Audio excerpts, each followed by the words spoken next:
ये सब कैद के दिन से शुरू होता है। ये एक खेल था जो कुछ खाली बैठे देवताओं ने बनाया था और जो 20 साल पहले धरती पर आया था। इस खेल में इंसानों को काल कोठरी में जबरदस्ती भेजा जाता है और अगर वो जीतते हैं तो उन्हें ऐसे कार्ड मिलते हैं जो उनकी जिंदगी बदल सकते हैं। पर अगर आप हार गए तो आपको बहुत बड़ी कीमत चुकानी पड़ती और आप हमेशा के लिए उस भयानक जगह में फंस जाते। इसी वजह से हर खिलाड़ी पूरे भरोसे के साथ अंदर जाता था, ये सोचते हुए कि वो एस रैंक वाले कार्ड हासिल करेंगे और बड़े विजेता बनेंगे। इस पूरी तबाही के बीच केवल एक ही इंसान इस खेल में जिंदा बच पाया।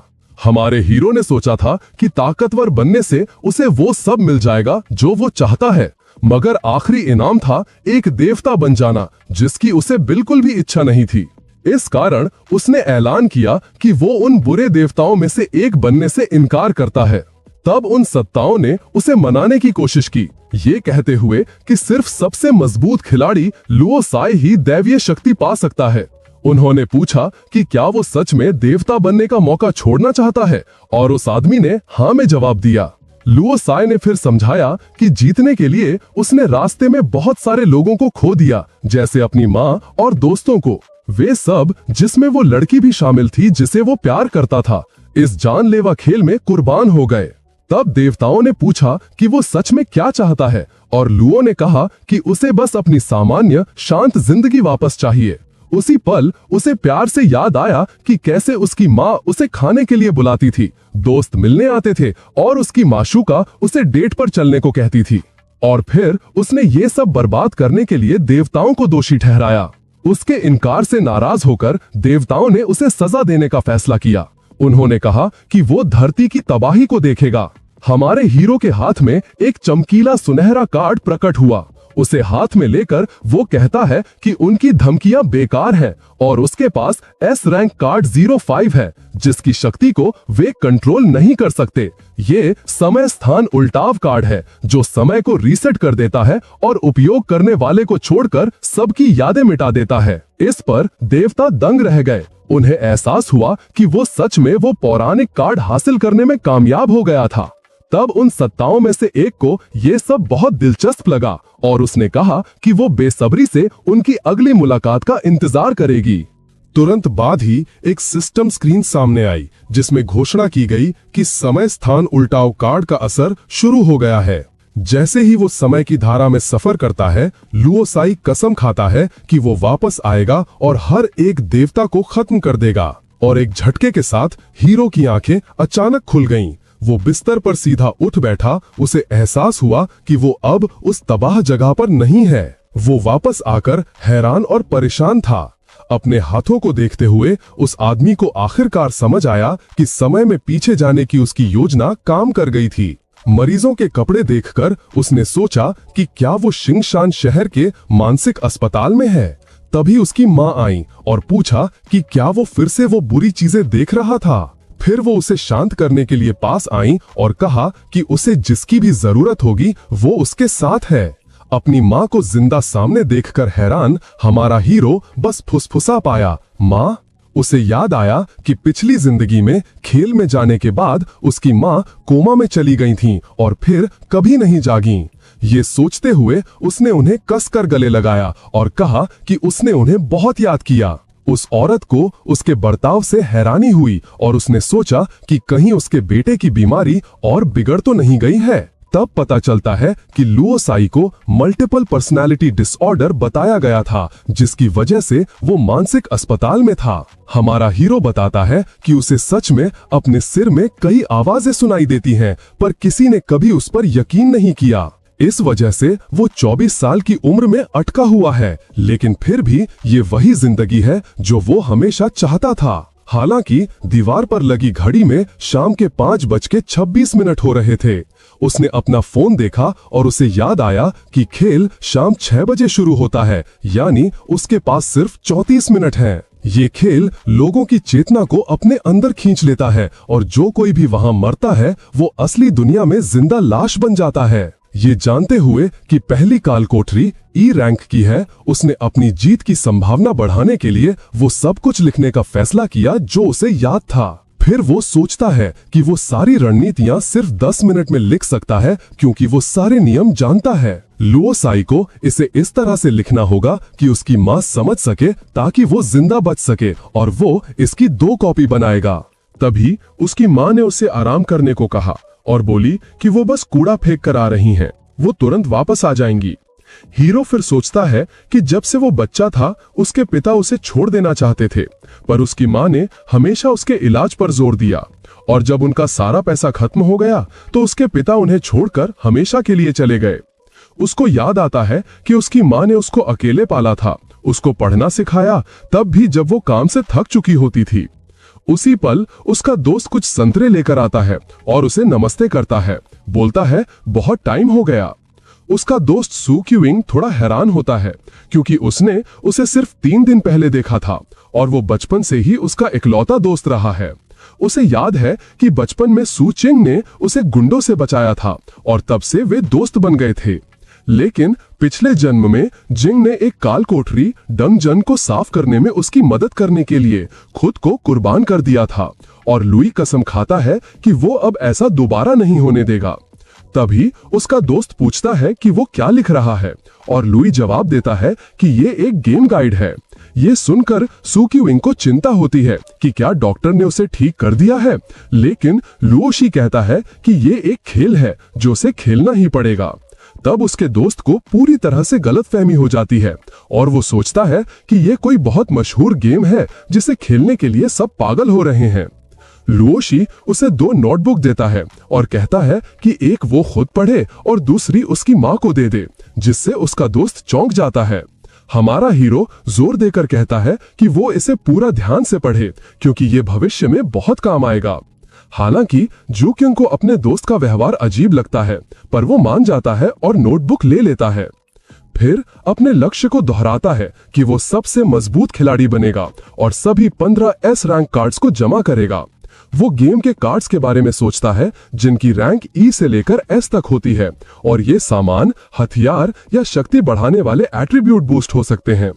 केवल 15 ही एस रैंक कार्ड्स हैं जिनकी शक्तियां एकदम खास हैं, जिन्हें देवता भी काबू नहीं कर सकते। इसीलिए वो उन सब को इकट्ठा करने के लिए दृढ़ है क्योंकि देवताओं के खिलाफ खड़े होने का यही एक मौका है। खेल शुरू होने में बस कुछ ही सेकंड बचे हैं। टेबल पर रखे फोन में 5:58 हो रहे हैं। लुओशी घड़ी को देखता है और सोचता है कि कैद का दिन शुरू होने में बस 1 मिनट बचा है। माँ और दोस्त के साथ अपनी एक तस्वीर देखते हुए वो सोचता है कि उसकी शांति का आखिरी मिनट खत्म हो रहा है।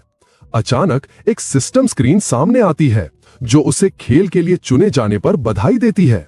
फिर टेबल पर रखी तस्वीर एक कंप्यूटर एरर की तरह झिलमिलाने लगती है। सिस्टम डंजन को लोड करना शुरू कर देता है और लुओ की आत्मा को बाहर निकाल लेता है। एक नया मैसेज उसे बताता है कि नई यादें बनाई जा रही हैं और उसके दिमाग में डाली जा रही हैं। लेकिन हमारा हीरो ये सब झेलने, अपने प्यारों को बचाने और सबसे मजबूत बनने के लिए दृढ़ है। उसका आखिरी लक्ष्य उन सभी दुष्ट देवताओं को नष्ट करना है जो उसकी दुनिया के साथ खेल रहे हैं।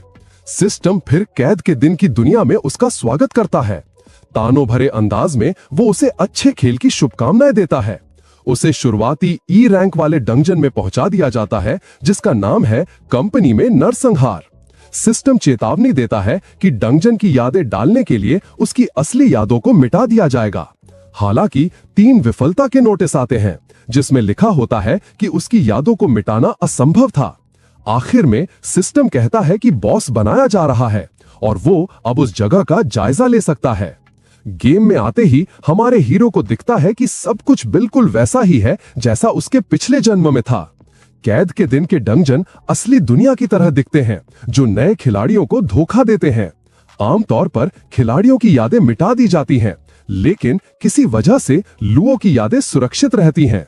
इस जानकारी के साथ और ये जानते हुए कि सब कुछ दोहराया जाएगा, उसे पहले से ही अंदाजा है कि आगे क्या होने वाला है। वो ई रैंक के डंजन कंपनी में नरसंहार में है, जो एक कम लेवल का डंजन होने के बावजूद एक सामान्य ऑफिस में सेट किया गया है। जीतने के लिए आपको 3 बॉस को हराना होगा, जो शुरुआती खिलाड़ियों के लिए काफी मुश्किल होते हैं। अपनी योजना शुरू करने के लिए वो सिस्टम से अपना कैरेक्टर पैनल खोलने को कहता है ताकि वो अपने आंकड़े देख सके। उसके पैनल में वो 0 लेवल पर दिखता है, जिसके पास कुछ भी नहीं है, लेकिन एक रहस्यमयी पहचानी हुई वरदान मौजूद है। ये देखकर कि उसके पास 0 विशेषताएं हैं, वो जानता है कि बॉस को मारना असंभव है और उसे पहले मजबूत बनना होगा। फिर हीरो सोचता है कि ये वरदान क्या है और उसे शक होता है कि ये उसकी यादों से जुड़ा हुआ है। लेकिन उसकी अभी की प्राथमिकता कुछ और है, इसलिए वो विंडो बंद कर देता है और एक रणनीति सोचने लगता है। अचानक उसके दिमाग की बत्ती जलती है और उसे पासा पलटने का एक शानदार विचार आता है। उसे एक छिपी हुई साइड क्वेस्ट याद आती है जो इनाम में एक एट्रीब्यूट कार्ड देती है। डंजन असल में रात के 11 बजे ही शुरू होता है, इसलिए उसके पास काम करने के लिए अभी भी 10 मिनट से ज्यादा का समय है। ऑफिस में तेजी से भागते हुए उसे वो आवाज याद आती है जो उसने पुनर्जन्म लेते समय सुनी थी और आखिरकार उसे उसका मतलब समझ आता है। आवाज ने पृथ्वी को बचाने और उसकी मदद से दुष्ट देवताओं को हराने के बारे में बात की थी। फिर वो सवाल करता है कि क्या 15 एस रैंक कार्ड्स के अलावा उसे उन आवाजों की शक्ति भी मिलेगी। फिर वो आदमियों के टॉयलेट के दरवाजे तक पहुंचता है, पर अभी के लिए वो उस रहस्य को छोड़ देता है और जरूरी चीजों पर ध्यान देता है। आदमी सोचता है कि पहले उसे इस जगह के सीक्रेट मिशन से इनाम वाला संदूक लेना होगा। जैसे ही वो एक स्टॉल के पास जाता है, एक सिस्टम स्क्रीन आती है जो बताती है कि मिशन शुरू हो गया है। मिशन का नाम है आदमियों के टॉयलेट स्टॉल में छिपा रहस्य। उसे पता होता है, इसलिए वो मिशन शुरू करने के लिए स्टॉल का दरवाजा जोर से खोल देता है। स्टॉल के अंदर एक छोटा नीले सींग वाला राक्षस हैरान रह जाता है। सिस्टम फिर बताता है कि यह शर्मीला भूत है जो उस दुनिया की एक पुरानी कहानी है। वो छोटा जीव एक सुनहरे खजाने के संदूक के ऊपर बैठा होता है। परेशान होकर वो जीव उसे डराने के लिए गुस्से वाला चेहरा बनाने की कोशिश करता है, पर अपनी चमकती लाल आंखों से हमारा हीरो उसे कहता है कि यहां से चला जाए, नहीं तो वो उसका सिर फाड़ देगा। छोटा भूत उस धमकी से बुरी तरह डर जाता है और उसे पसीना आने लगता है। इतना ज्यादा डर कर वो छोटा जीव डर के मारे रोता हुआ भाग जाता है और संदूक वहीं छोड़ जाता है। एक सिस्टम स्क्रीन आती है जो पक्का करती है कि उसने उस भूत को हरा दिया है और संदूक पा लिया है। वो मन में सोचता है कि ये राक्षस कमजोर है और बस संदूक की रखवाली करता है। इसे भगाने के लिए बस एक अच्छा डर ही काफी है। पर सिस्टम चेतावनी देता है कि ये रहस्यमयी संदूक बंद है और इसे खोलने की चाबी उसके पास नहीं है। इस छोटी सी चाल को जानते हुए वो सिस्टम की चेतावनी को नजरअंदाज करता है और सीधा संदूक को तोड़ देता है। ऐसा करते ही एक नई सिस्टम स्क्रीन आती है जो बताती है कि रहस्यमयी संदूक टूट गया है। वो सोचता है कि कितने लोग चाबी के चक्कर में फंस जाते हैं, पर यह तो आसान मिशन है और उसे कार्ड्स मिल जाते हैं। सिस्टम स्क्रीन फिर बताती है कि उसे 3 ई रैंक कार्ड मिले हैं, जोश, फुर्ती और ताकत। इन 3 बुनियादी गुणों वाले कार्ड से वो आखिरकार अपनी खिलाड़ी वाली शक्तियां शुरू कर सकता है। 1 सेकंड भी बर्बाद किए बिना वो कार्ड्स इस्तेमाल करता है और एक हरी आभा उसके चारों तरफ फैल जाती है। जब सिस्टम अपग्रेड की पुष्टि करता है तो बताता है कि उसकी फुर्ती, ताकत और जोश सारे गुण लेवल 1 पर पहुंच गए हैं। शक्ति महसूस करते हुए उसे लगता है कि अब उसके पास 3 बॉस का सामना करने की काफी ताकत है। उसका गुण पैनल अपडेट होता है जिसमें जोश, फुर्ती और ताकत लेवल 1 पर दिखते हैं। वो एक आधिकारिक खिलाड़ी बन जाता है और लेवल 1 पर भी वो एक आम इंसान से ज्यादा मजबूत है। अपनी नई ताकत परखने के लिए वो पास की दीवार पर एक जोरदार मुक्का मारता है। टक्कर इतनी तेज होती है कि दीवार टूटकर बिखर जाती है, जिससे पता चलता है कि वो कितना शक्तिशाली हो गया है। अपने नए गुणों और अनुभव के साथ उसे लगता है कि इस डंगोन को पार करना बच्चों का खेल होगा, लेकिन जब उसे उन बुरे देवताओं की याद आती है तो वो जानता है कि उसकी मौजूदा शक्ति उनके सामने कुछ भी नहीं है। अपनी दुनिया को बचाने का पक्का इरादा करके वो तय करता है कि उसे और मजबूत बनना होगा। ऐसा करने के लिए वो हर चीज का इस्तेमाल करेगा, जिसमें उस रहस्यमय आवाज की शक्ति भी शामिल है जो उसे सुनाई देती है। फिर वो उस अनजान आशीर्वाद पर ध्यान देता है और तय करता है कि उसे पता लगाना होगा कि ये कहां से आया है। जोर से वो पूछता है कि क्या ये आशीर्वाद उसी आवाज के मालिक ने दिया है, और जवाब मांगता है। फिर वो मजाक में हंसता है, ये सोचते हुए कि किसी के लिए जवाब देना नामुमकिन होगा।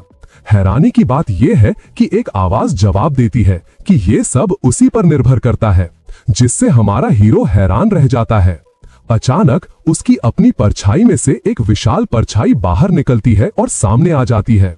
वो जीव उसे पूरा निगल लेता है और उसे एक अंधेरे खाली आयाम में ले जाता है।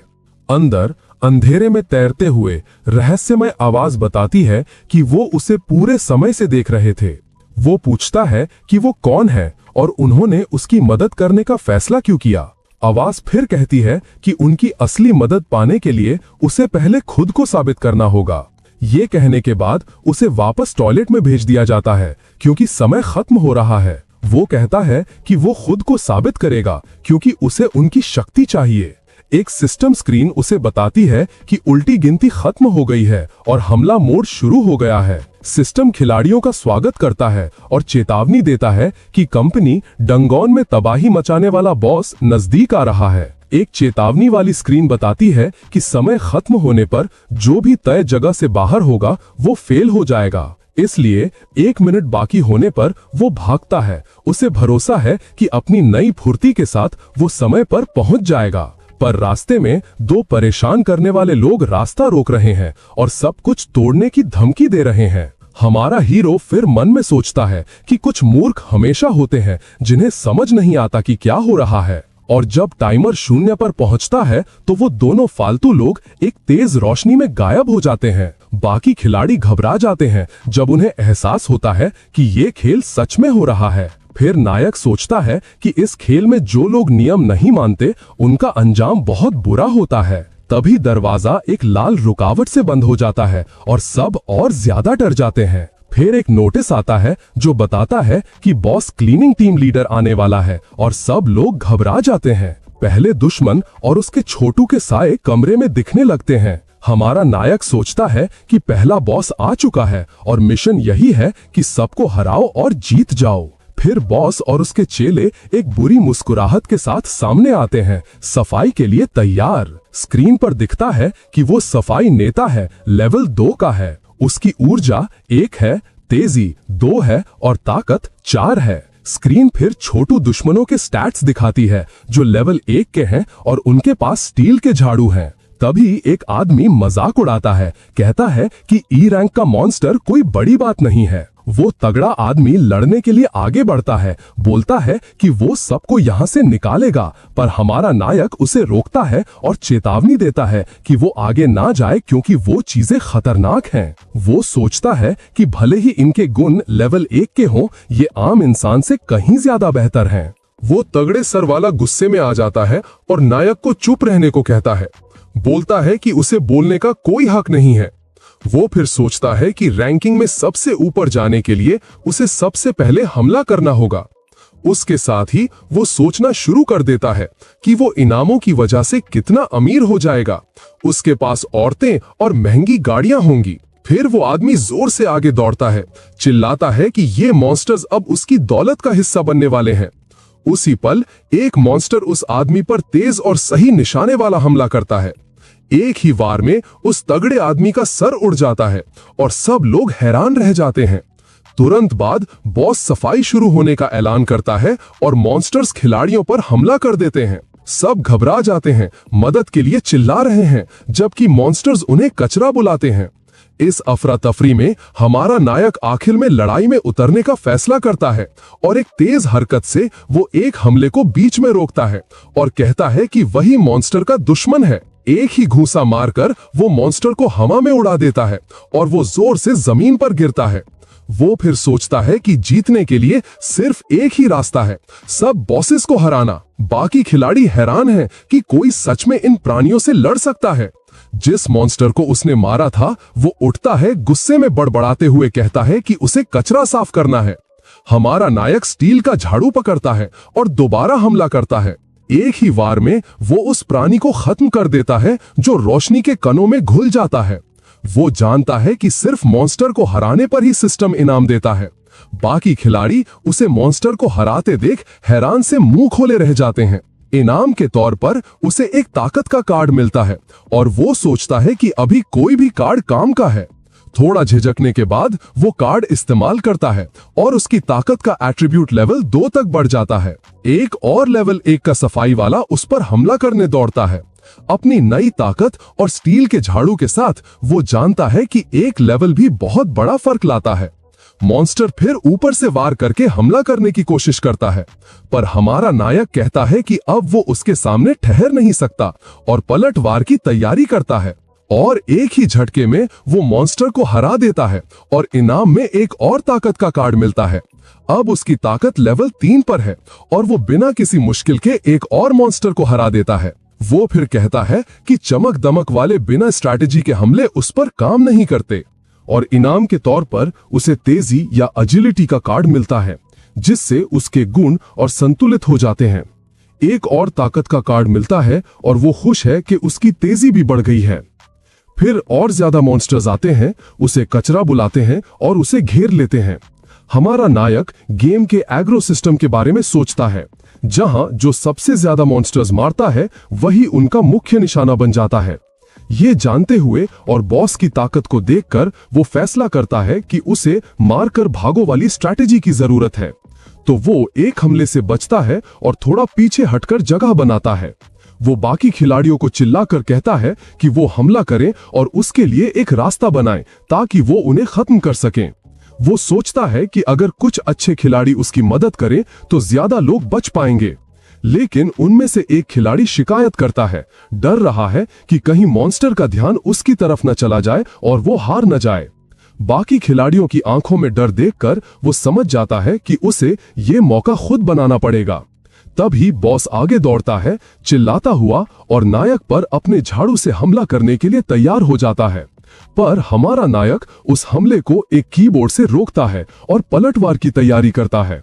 उसी पल 3 खिलाड़ी आखिरकार हिम्मत जुटाते हैं और बॉस पर हमला करते हैं, जिससे बॉस का ध्यान भटक जाता है।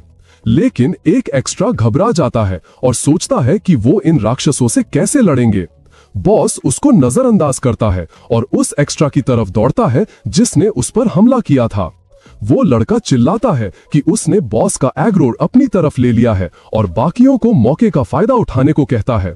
इस ध्यान भटकाने के साथ ही हमारा हीरो मौका देखता है और एक ही बार में 2 और राक्षसों को हरा देता है। वो सोचता है कि अपने अभी के स्टैट्स के साथ वो इन छोटे दुश्मनों को आसानी से हरा सकता है और अब सिर्फ बॉस ही बचा है। इनाम के तौर पर उसको 2 और कार्ड्स मिलते हैं, एक एजिलिटी का और एक स्ट्रेंथ का। फिर बॉस उस एक्स्ट्रा को पकड़ लेता है और चिल्लाता है कि वो इस कचरे को साफ करने जा रहा है, लेकिन हमारा हीरो वहां आता है और कहता है कि असली कचरा तो तुम हो। एक तेज और सही वार से वो बॉस को हरा देता है, जो हवा में घुल जाता है। फिर एक सिस्टम स्क्रीन खिलाड़ी लूसी को डंजन बॉस को हराने पर बधाई देती है। उसमें लिखा होता है कि कंट्रीब्यूशन रैंकिंग खुल गई है और वो 700 पॉइंट्स के साथ पहले स्थान पर है। उसको याद आता है कि डंजन को सबसे पहले पूरा करने वाले को नंबर 1 एस रैंक कार्ड मिलता है। पिछले जन्म में वो ये कार्ड नहीं ले पाया था और उसकी शक्ति जानने के लिए उत्सुक है। वो जानता है कि सबसे ऊपर रहना आसान नहीं होगा, क्योंकि इस रैंकिंग में पूरी दुनिया के खिलाड़ी शामिल हैं। और ऐसा इसलिए है क्योंकि कैद की शुरुआत पूरी दुनिया में एक साथ हुई थी। वो सोचता है कि पिछले जन्म में बहुत ताकतवर खिलाड़ी थे और वो उन्हें कम नहीं समझ सकता। टॉप पर रहने के लिए उसे हर डंजन में अपने पॉइंट्स को ज्यादा से ज्यादा बढ़ाना होगा। भगवानों को हराने के लिए उसे हर हाल में नंबर 1 एस रैंक कार्ड चाहिए। इनाम के तौर पर उसे विगर कार्ड्स, 2 एजिलिटी कार्ड्स और 2 खास स्पेशल कार्ड्स मिलते हैं। वो आयरन एम्ब्रियो कार्ड मिलने पर हैरान और खुश होता है। ये खास कार्ड इस्तेमाल करने वाले की शक्ति के हिसाब से ई रैंक का हथियार बनाता है। सबसे मजबूत हथियार तलवार और ब्लेड होते हैं और वो अच्छे नसीब की उम्मीद करता है। हमारा हीरो फिर उस एक्स्ट्रा को देखता है जिसने उसकी मदद की थी और उसको बहादुर मानता है। वो सोचता है कि इस लड़के में अच्छा खिलाड़ी बनने और बहुत लोगों की मदद करने की क्षमता है, इसलिए वो उस एक्स्ट्रा को मदद के लिए धन्यवाद देता है और कहता है कि उसने सबको बचा लिया। वो उस लड़के को 3 कार्ड्स देता है, समझाते हुए कि ये उसकी शक्तियों को जगाने में मदद करेंगे।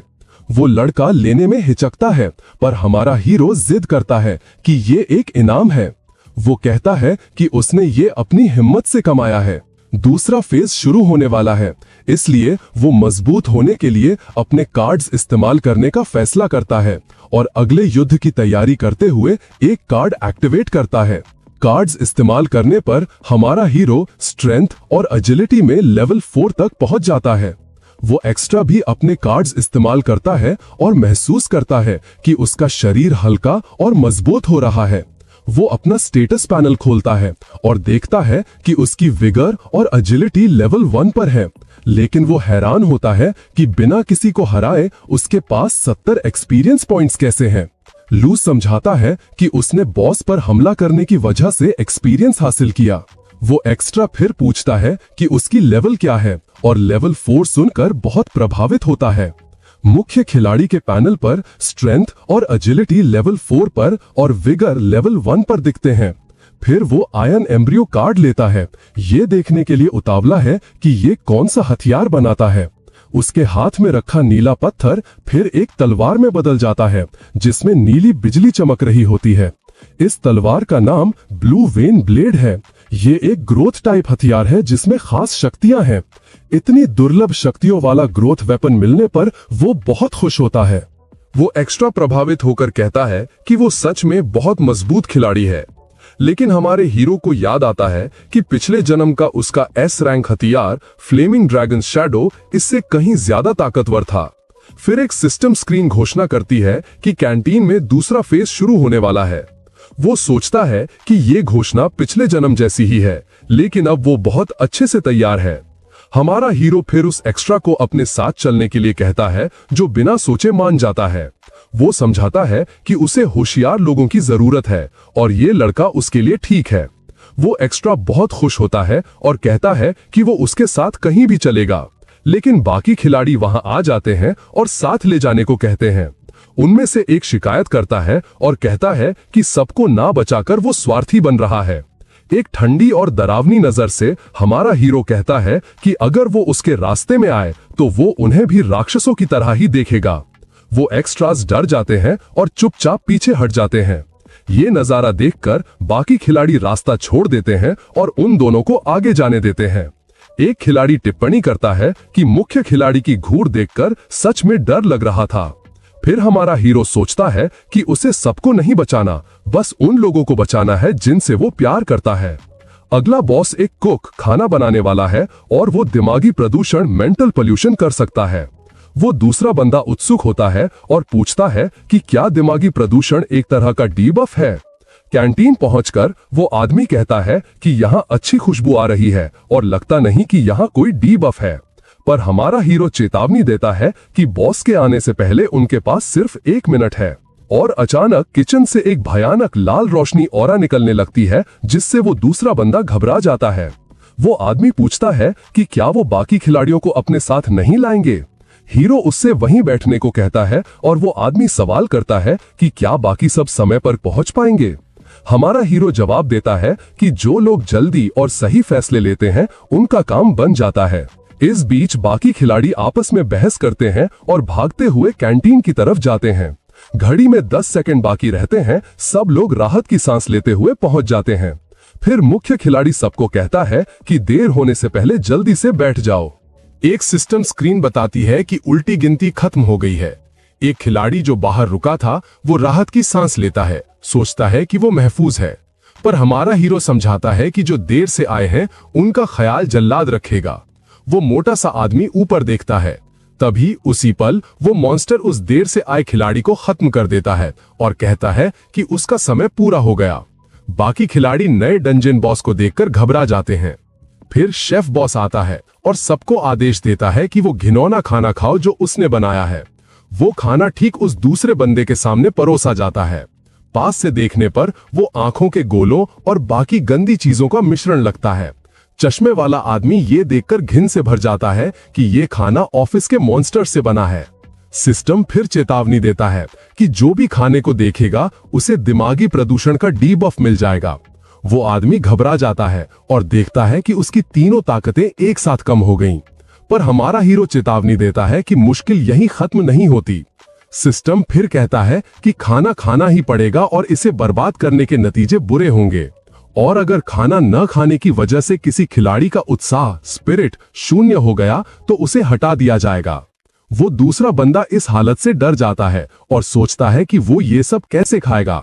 पर हमारा हीरो आत्मविश्वास भरी मुस्कान के साथ कहता है कि वो इस स्टेज को पार करने का दूसरा तरीका जानता है।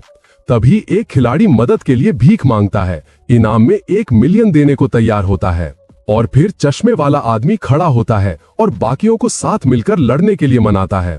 वो आदमी मदद करने की पेशकश करता है, पर हमारा हीरो उससे कहता है कि शांत रहो और जरूरत पड़ने पर क्लींस कार्ड इस्तेमाल करना।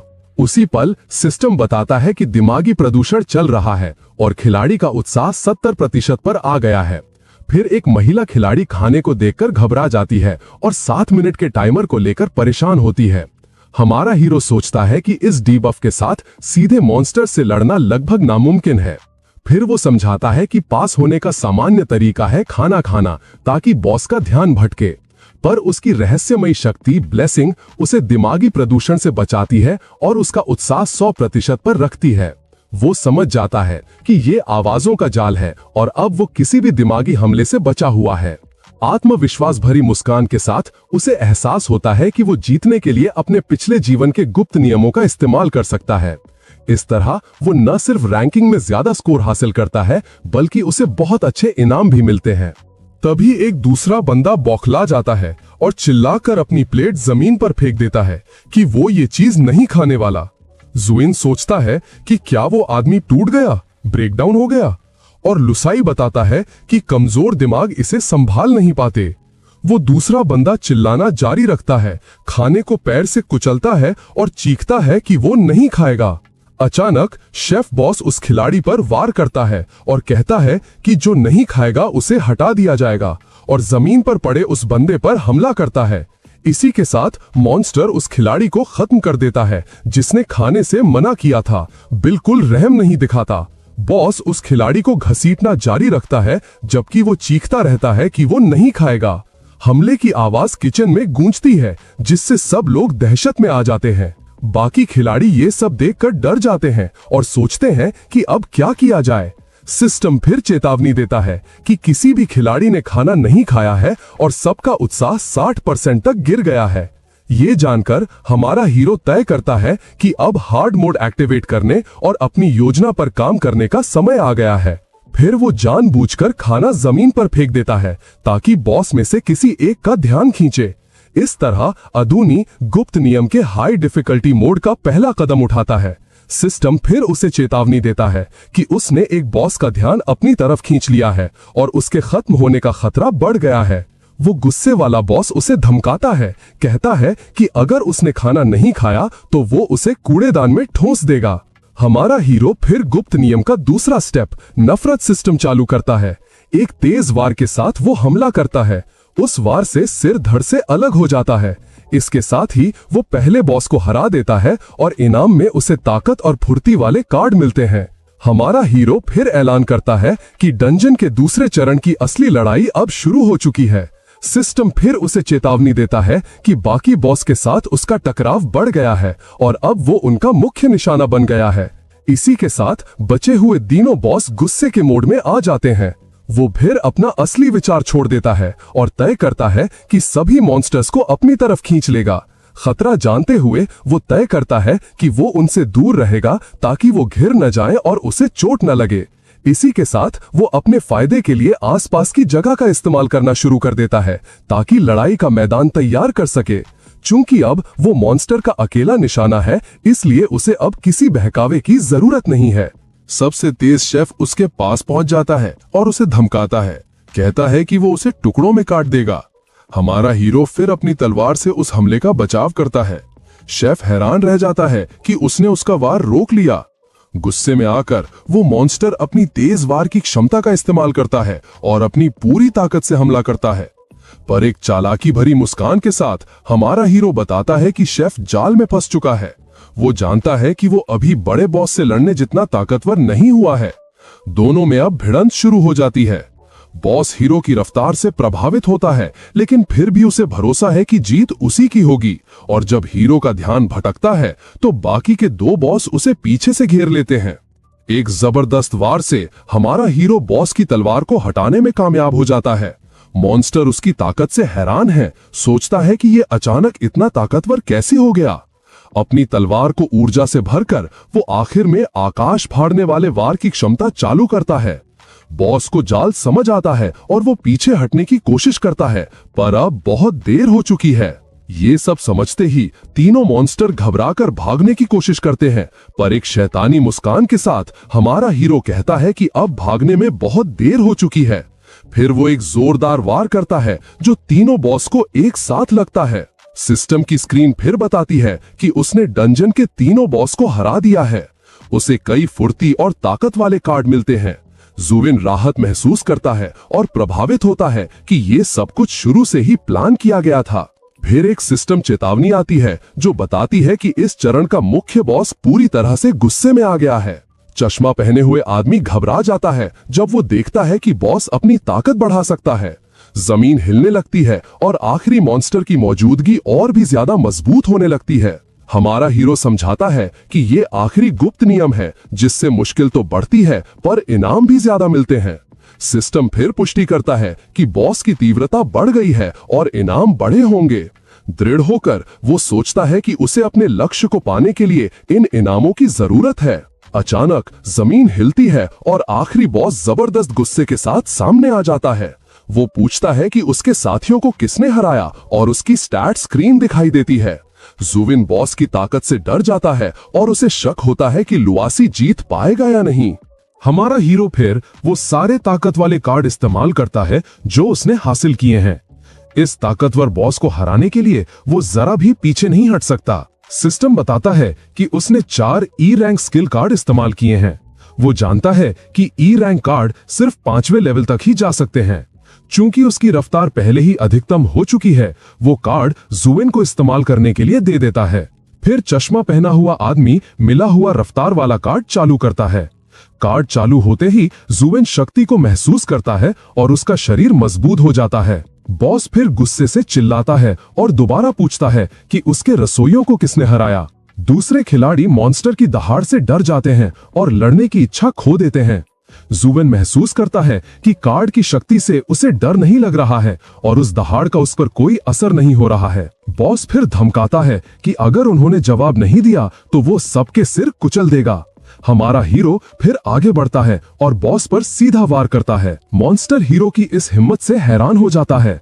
उसी पल लुएसी कहता है कि बाकी बॉस को उसने ही हराया था। बॉस फिर कसम खाता है कि वो उससे इसका बदला सबसे भयानक तरीके से लेगा, पर हमारा हीरो डरता नहीं है और कहता है कि वो पहले उसका गला काट देगा। मॉन्स्टर फिर हंसता है और उसे अपनी किस्मत आजमाने की चुनौती देता है। उनके टकराव से एक जोरदार झटका रखता है जो उन दोनों को दूर धकेल देता है। जुविन हमारे हीरो के लिए परेशान होता है जब वो देखता है कि उसे पीछे फेंक दिया गया है, पर लुई उठकर कहता है कि एक खरोच लगने के बावजूद वो ठीक है। वो सोचता है कि बहुत समय हो गया जब किसी ने उसे अनिकी कहकर बुलाया है। पिछली जिंदगी में उसने दोस्तों के एक समूह को लीड किया था जो उसे यही कहते थे, पर रास्ते में वो सब खो गए और वो अकेला बच गया। वो हैरान होता है कि उस त्रासदी में सिर्फ वही क्यों बच पाया। तभी बॉस चिल्लाते हुए हमला करता है कि वो उसे टुकड़ों में काट देगा। हमारा हीरो तब याद करता है कि उस समय उसे समझ नहीं आया था, पर अब उसे पता है और वो बॉस पर धावा बोल देता है। उनके वारों की टक्कर से जमीन पर एक बड़ा गड्ढा बन जाता है। एक तेजी से किए गए मूव से वो वार से बचता है और अपनी तलवार से पलटवार करता है। मॉन्स्टर हीरो की रफ्तार देखकर हैरान हो जाता है। फिर वो अपनी काटने की क्षमता का इस्तेमाल करके मॉन्स्टर को खत्म कर देता है। वो सोचता है कि वो इसलिए बचा क्योंकि वो बहादुर था और उसने हिचकिचाया नहीं, और सबसे बढ़कर वो अपने दोस्तों को बचाने के लिए जीतना चाहता था। इसी पक्के इरादे के साथ वो मॉन्स्टर को हमेशा के लिए हरा देता है। वो फिर से दोहराता है कि उसका लक्ष्य है सबको एक सामान्य दुनिया देना। फिर सिस्टम स्क्रीन ये पक्का करती है कि उसने बॉस को हरा दिया है और उसे मिलने वाले इनाम बढ़ा दिए गए हैं। उसे कई एट्रीब्यूट कार्ड और एक खास मेमोरी कार्ड मिलता है। और एक खास इनाम के तौर पर वो एक बफ को एक्टिवेट कर सकता है जो एक एट्रीब्यूट को 3 लेवल तक बढ़ा देता है।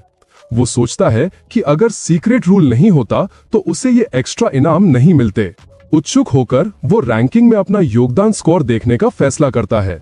वो देखता है कि वो 1700 पॉइंट्स के साथ पहले स्थान पर है। उसके बाद वो दूसरे खिलाड़ी हैं जिन्हें वो पहचानता है। वो जानता है कि ये खिलाड़ी ही भविष्य के मुख्य लोग होंगे, पर इससे उसे कोई तसल्ली नहीं मिलती। उसे याद आता है कि बुरे देवता इसे आसान नहीं होने देंगे और बहुत से ताकतवर खिलाड़ी पहले ही खो चुके थे।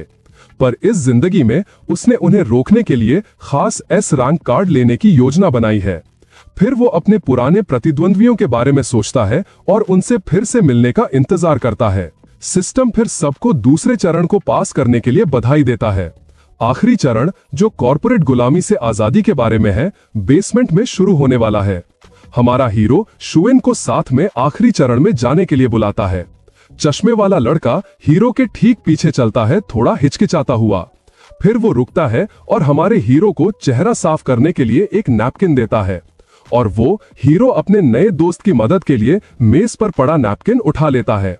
वो कहता है कि मदद के लिए वो कम से कम इतना तो कर ही सकता है। वेन को तब थोड़ा बेकार महसूस होता है और वो सोचता है कि क्या वो और ज्यादा मदद कर सकता था। हमारा हीरो तब सोचता है कि इस दुनिया में बहुत अच्छे लोग हैं।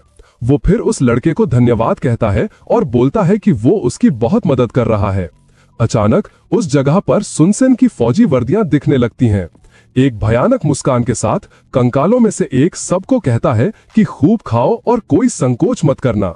सिस्टम फिर चेतावनी देता है कि जो खिलाड़ी समय खत्म होने पर लॉबी में नहीं होंगे वो फेल हो जाएंगे। जुएन पूछता है कि क्या बॉस को हराने की चाल हमारे हीरो की रफ्तार थी। लुक्साई समझाता है कि ये हर इंसान के अपने हुनर पर भी निर्भर करता है। जुएन को तब बेकार महसूस होता है और वो सोचता है कि क्या वो हमलों से बच पाएगा। वो फिर हमारे हीरो की तारीफ करने लगता है और सोचता है कि उसने जरूर बहुत ट्रेनिंग की होगी। हमारा हीरो शुएन से कहता है कि वो यहीं इंतजार करे और दूसरों से कहे कि भागे नहीं। वो समझाता है कि अगले चरण के लिए ये एक जरूरी सीक्रेट रूल है। जुएन उलझन में पूछता है कि क्या हो रहा है। हमारा हीरो फिर कहता है कि ये उसके लिए बहुत खतरनाक है और वो इसमें हिस्सा नहीं लेगा। चश्मे वाला लड़का फिर सलाम करता है और सबको बताने का वादा करता है। हमारा हीरो सोचता है कि मदद से वो सीक्रेट रूल को आसानी से खोल सकता है। उसे अपनी पिछली जिंदगी के सबसे ताकतवर खिलाड़ी और उसकी शक्ति याद आती है। तीसरे चरण में 10 लेवल 5 के गार्ड और 1 लेवल 7 का बॉस है। उसकी पिछली जिंदगी में जीतने का एकमात्र तरीका टीम वर्क था। अचानक कोई उसका नाम पुकारता है और वो देखने के लिए पलटता है कि कौन है। मुस्कुराते हुए वो उस लड़के को पहचानता है जो पिछली जिंदगी में मशहूर था। उसे याद है कि पिछली बार इसी लड़के ने सीक्रेट रूल को खोजा था। उसका नाम केनोमी यूया है और पिछली जिंदगी में वो हमारे हीरो से भी पहले आगे निकल गया था। केनोमी फिर भागो मत वाले मैसेज के बारे में उससे सवाल करता है और उस पर मजाक उड़ाने का इल्जाम लगाता है, पर हमारा हीरो समझाता है कि ये एक साथी की तरफ से चेतावनी थी, मजाक नहीं। केनोमी मानता है कि वो पिछले चरण में काफी शानदार था और उसे मदद की जरूरत नहीं थी, पर अब जब वो स्थिति समझ गया है तो वो सच में लड़ने का फैसला करता है। फिर वो हमारे हीरो की तरफ हमला करने लगता है, उसे हराने के लिए तैयार होके, पर हमारा हीरो उसे रोकता है और कहता है कि वो गलत दुश्मन पर हमला कर रहा है। एक ही वार में वो उसे बहुत ज्यादा ताकत से पीछे फेंक देता है। केनोमी उसकी ताकत देखकर हैरान हो जाता है और समझता है कि ये सामान्य नहीं है। फिर वो सोचता है कि कहीं ये कोई गेम का बफ तो नहीं है। हमारा हीरो फिर कोनामी को अपने साथ जुड़ने के लिए 3 कार्ड देता है। कोनामी को यह प्रस्ताव दिलचस्प लगता है और वो शक भरी नजरों से उसे घूरता है। हमारा हीरो एक कार्ड कोनामी की तरफ उछालता है और वो उसे हवा में ही पकड़ लेता है। उस याददाश्त वाले कार्ड का इस्तेमाल करके कोनामी को अपना जीवन याद आने लगता है। हमारा हीरो सोचता है कि यादों के बिना लोगों के पास लड़ने की कोई वजह नहीं होती। वो समझता है कि भगवान इंसानी स्वभाव को अच्छी तरह समझते हैं और उसका फायदा उठाते हैं। अपनी यादें वापस आने पर केनोमी को याद आता है कि उसे किसकी रक्षा करनी है। हमारा हीरो फिर कहता है कि वो जानता है कि केनोमी किसी की परवाह करता है और जवाब का इंतजार करता है। कोनामी को फिर अपने छोटे भाई हिकारू की याद आती है और वो तय करता है कि उसे उसके लिए जिंदा रहना है। वो पूछता है कि क्या अगर वो दोनों साथ काम करें तो जीत सकते हैं। हमारा हीरो जवाब देता है कि जरूर, और बाकी कार्ड्स भी उसकी तरफ फेंक देता है। केनोमी उसका शुक्रिया करता है और उन कार्ड्स का इस्तेमाल अपनी खूबियां बढ़ाने के लिए करता है। फिर हमारा हीरो उससे कहता है कि वो बचे हुए दुश्मनों को संभाल ले, जबकि वो खुद आगे बढ़ेगा। वो फिर बॉस के सरप्राइज बफ का इस्तेमाल करता है और अपनी खूबियां बढ़ाकर लेवल 7 पर कर लेता है। फिर भी वो जानता है कि अगला बॉस एक बड़ी चुनौती होगा। किस्मत से अचानक मिली ताकत उसकी शक्ति को 10 मिनट के लिए 3 लेवल बढ़ा देती है। इसके बाद वो बॉस को धन्यवाद देता है और कहता है कि गुप्त नियम के कारण वो और ताकतवर हो गया है। जब वो जगह पर पहुंचते हैं तो उनका सामना कंकाल वाले पहरेदारों से होता है। एक दानव उन दोनों को पतला देखकर मजाक उड़ाता है और शक करता है कि वो ज्यादा देर टिक पाएंगे या नहीं। केनोमी पहली बार उन दानवों की मौजूदगी से डर जाता है। वो फिर सोचता है कि क्या वो दोनों मिलकर इतने सारे दुश्मनों को हरा पाएंगे, पर हमारा हीरो आत्मविश्वास भरी मुस्कान के साथ कहता है कि वो दोनों काफी से भी ज्यादा हैं। सिस्टम फिर बताता है कि गुप्त नियम साहस शुरू हो गया है। इसके साथ ही उन दोनों की नई खूबियों के साथ उनका स्टेटस स्क्रीन पर दिखता है। हमारा हीरो फिर आगे बढ़ता है और कहता है कि अपनी नई ताकत के साथ वही इस फेस का बॉस है, पर केनोमी चिल्लाकर उसे रोकने को कहता है और रोकने की कोशिश करता है। उसे लगता है कि इस तरह सीधे हमला करना तो खुदकुशी करने जैसा है। फिर उसे अंडरवर्ल्ड में अपनी लड़ाइयां याद आती हैं, जहां उसे हमेशा अजनबियों से लड़ना पड़ता था। उसके लिए सबसे अच्छी रणनीति हमेशा यही थी कि पहले देखो और फिर सही समय पर वार करो। वो अपने दुश्मन को देखता है और लड़ाई खत्म करने के लिए एकदम सटीक वार करता है, और वो हमारे हीरो को जल्दीबाजी ना करने की चेतावनी देने की कोशिश करता है, पर तब तक बहुत देर हो चुकी होती है। हमारा हीरो पूरी रफ्तार से दानवों की तरफ दौड़ता है, चिल्लाता है कि वो उन्हें खा जाएगा। एक पहरेदार उसे कमजोर कहता है और अपने लेवल 5 के आंकड़े दिखाता है। वो दानव फिर हमारे हीरो पर पहला हमला करता है, पर हमारा हीरो आसानी से बच निकलता है और पलटकर एक जोरदार वार करता है। कोनामी नायक की रफ्तार और ताकत से बहुत प्रभावित होता है। बाकी पहरेदार फिर उसे घेर लेते हैं और एक साथ हमला करते हैं। आखिरी चरण के लिए उल्टी गिनती चलती रहती है। केनोमी और हमारा हीरो एक दूसरे को देखते हैं और रणनीति समझ जाते हैं। हमारा हीरो बताता है कि ये एक गुप्त नियम है जहां दुश्मन काउंटडाउन के दौरान भी हमला करते हैं। वो फिर ज्यादा से ज्यादा दानवों को हराने के लिए लड़ता है ताकि एक सुरक्षित माहौल बना सके। जुनविन बाकी खिलाड़ियों को शांत करता है और कहता है कि अभी भी समय है। हमारा हीरो समझ जाता है कि उसके साथी ने उसकी योजना समझ ली है और मुस्कुराता है। वो फिर खिलाड़ियों के लॉबी में घुसने का इंतजाम करता है। वो समझता है कि योजना ये है कि आखिरी सेकंड तक एंट्री में देरी की जाए। केनोमी बचे हुए दानवों को हराने में मदद करने को कहता है, पर हमारा हीरो उसे पीछे रहने को कहता है और खुद अकेले लड़ना जारी रखता है।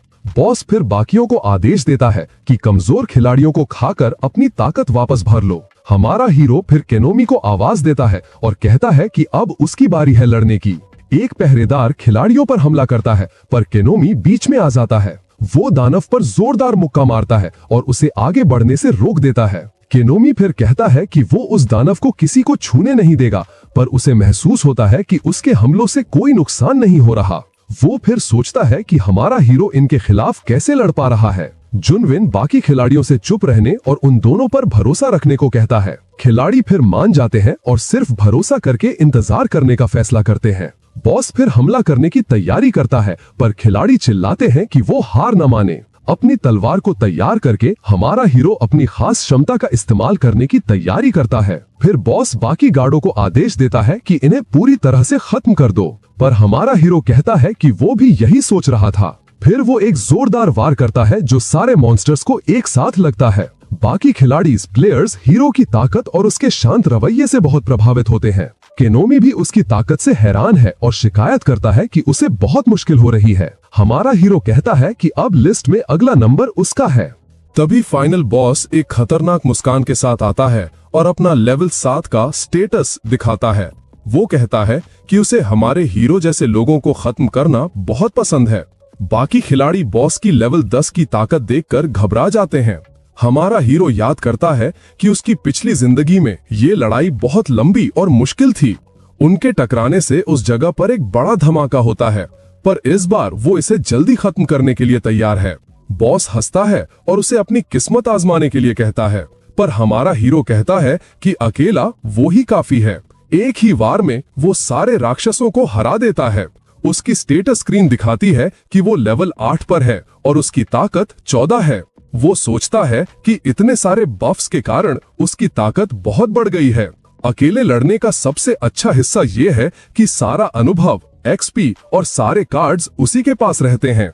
बाकी खिलाड़ी हीरो की इतनी जबरदस्त ताकत देखकर हैरान हैं। हमारा हीरो सोचता है कि बस एक और को हराना है और काम खत्म। कैनोमी आखिरी राक्षस की तरफ चिल्लाते हुए दौड़ता है कि वो उसे खत्म करेगा, पर राक्षस पलटवार करता है और कहता है कि खत्म तो कैनोमी होगा।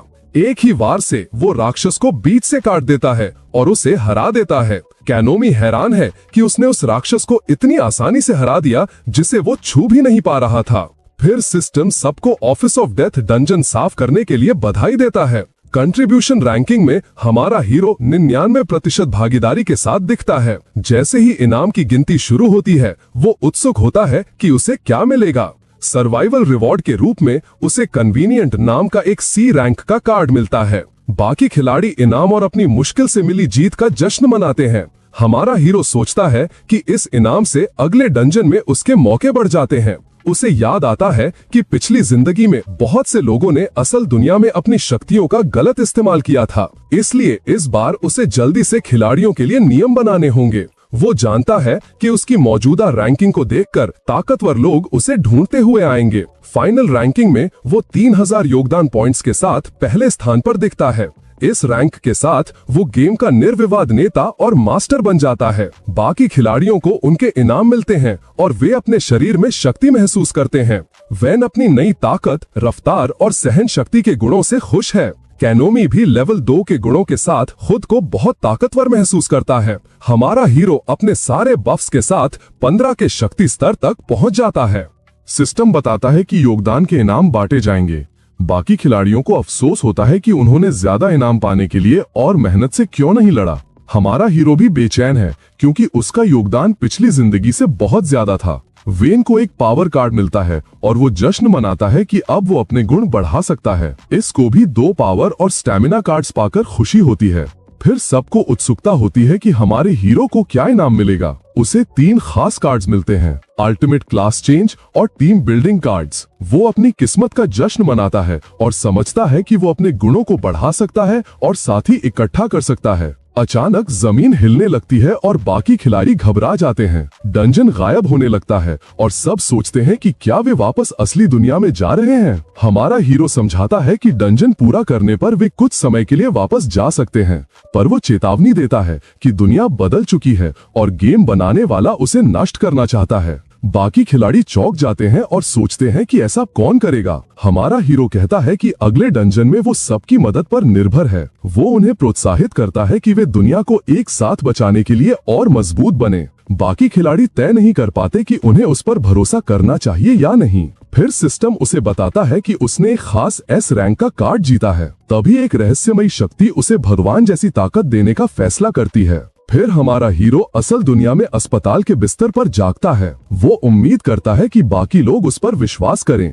क्योंकि दुनिया को बचाने के लिए उसे और ताकत चाहिए। एक नर्स अंदर आती है और डॉक्टर को बताती है कि मरीज जाग गया है। डॉक्टर उसकी जांच करता है और कहता है कि वो पूरी तरह से होश में है और ठीक है। फिर वो बताता है कि पिछले 3 दिनों में लाखों लोग कोमा में चले गए हैं और हमारा हीरो उन सब में से जागने वाला पहला इंसान है। फिर हमारा हीरो बहुत गंभीर होकर पूछता है कि उसकी माँ कहाँ है। डॉक्टर उसे कमरे में ले जाता है और बताता है कि जिस दिन ये बेहोश हुआ था उसी दिन उसकी माँ भी कोमा में चली गई थी। डॉक्टर समझाता है कि तकनीकी रूप से वो एक ऐसी अवस्था में है जिसमें वो कुछ कर नहीं सकते। तब हमारे हीरो को एहसास होता है कि जैसे उसके पिछले जन्म में हुआ था, उसकी माँ को भी इस खेल के लिए चुना गया था। वो सोचता है कि खिलाड़ियों को अलग अलग ग्रुप में बांटा गया है और जो हार जाते हैं वो कोमा में चले जाते हैं और जिन्हें चुना जाता है वो कभी असली दुनिया में वापस नहीं आते।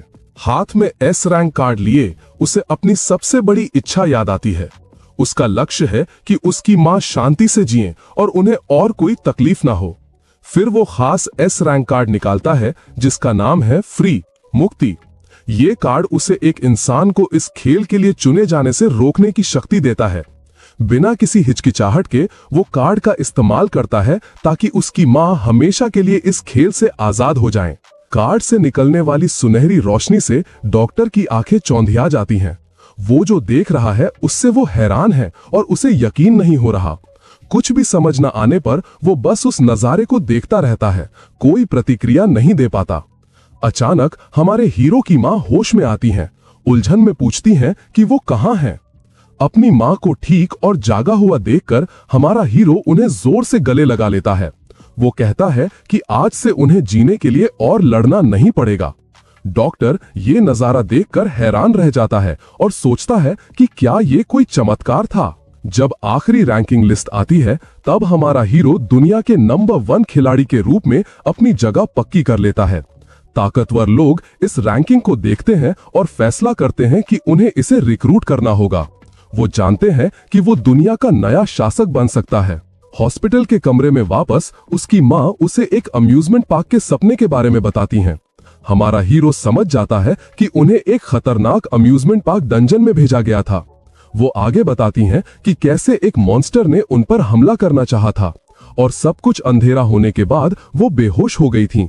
जब वो जागी उन्होंने उसका चेहरा देखा और सोचा कि ये सब बस एक सपना था, लेकिन हमारा हीरो उन्हें बताता है कि वो सपना नहीं था, जिससे मां उलझन में पड़ जाती हैं। अचानक उसका दोस्त किया जोर से चिल्लाते हुए अंदर आता है कि उसे किसी दूसरी दुनिया में भेज दिया गया था। वो कहता है कि वो गेम की दुनिया में है और सबको बचाने आया है। किया बताता है कि उसे अंदर आने में कुछ बहुत ताकतवर लोगों से मदद मिली। हमारा हीरो सोचता है कि उसके दोस्त में अभी भी वो एनिमे कैरेक्टर वाली फीलिंग है। फिर वो अपनी मां से आराम करने को कहता है और किया से बात करने के लिए बाहर चला जाता है। किया गुस्से में पूछता है कि क्या उसे गेम की कहानी पर यकीन नहीं है। तब हमारा हीरो उस गेम का नाम डे ऑफ इम्प्रिजनमेंट लेता है, जिससे किया चौंक जाता है। फिर वो अपने दोस्त से कंट्रीब्यूशन रैंकिंग देखने को कहता है। किया उलझन में पड़ जाता है, लेकिन वो देखने के लिए रैंकिंग खोलने का फैसला करता है कि ये क्या है। वो रैंकिंग स्क्रीन खोलता है और अपना नाम ढूंढने लगता है, लेकिन जब वो देखता है कि पहले नंबर पर कौन है तो उसका मुंह खुला रह जाता है। हमारा हीरो मुस्कुराते हुए इस बात की पुष्टि करता है कि वो खुद ही है। रैंकिंग में उसका नाम पहले स्थान पर 3000 पॉइंट्स के साथ दिखता है।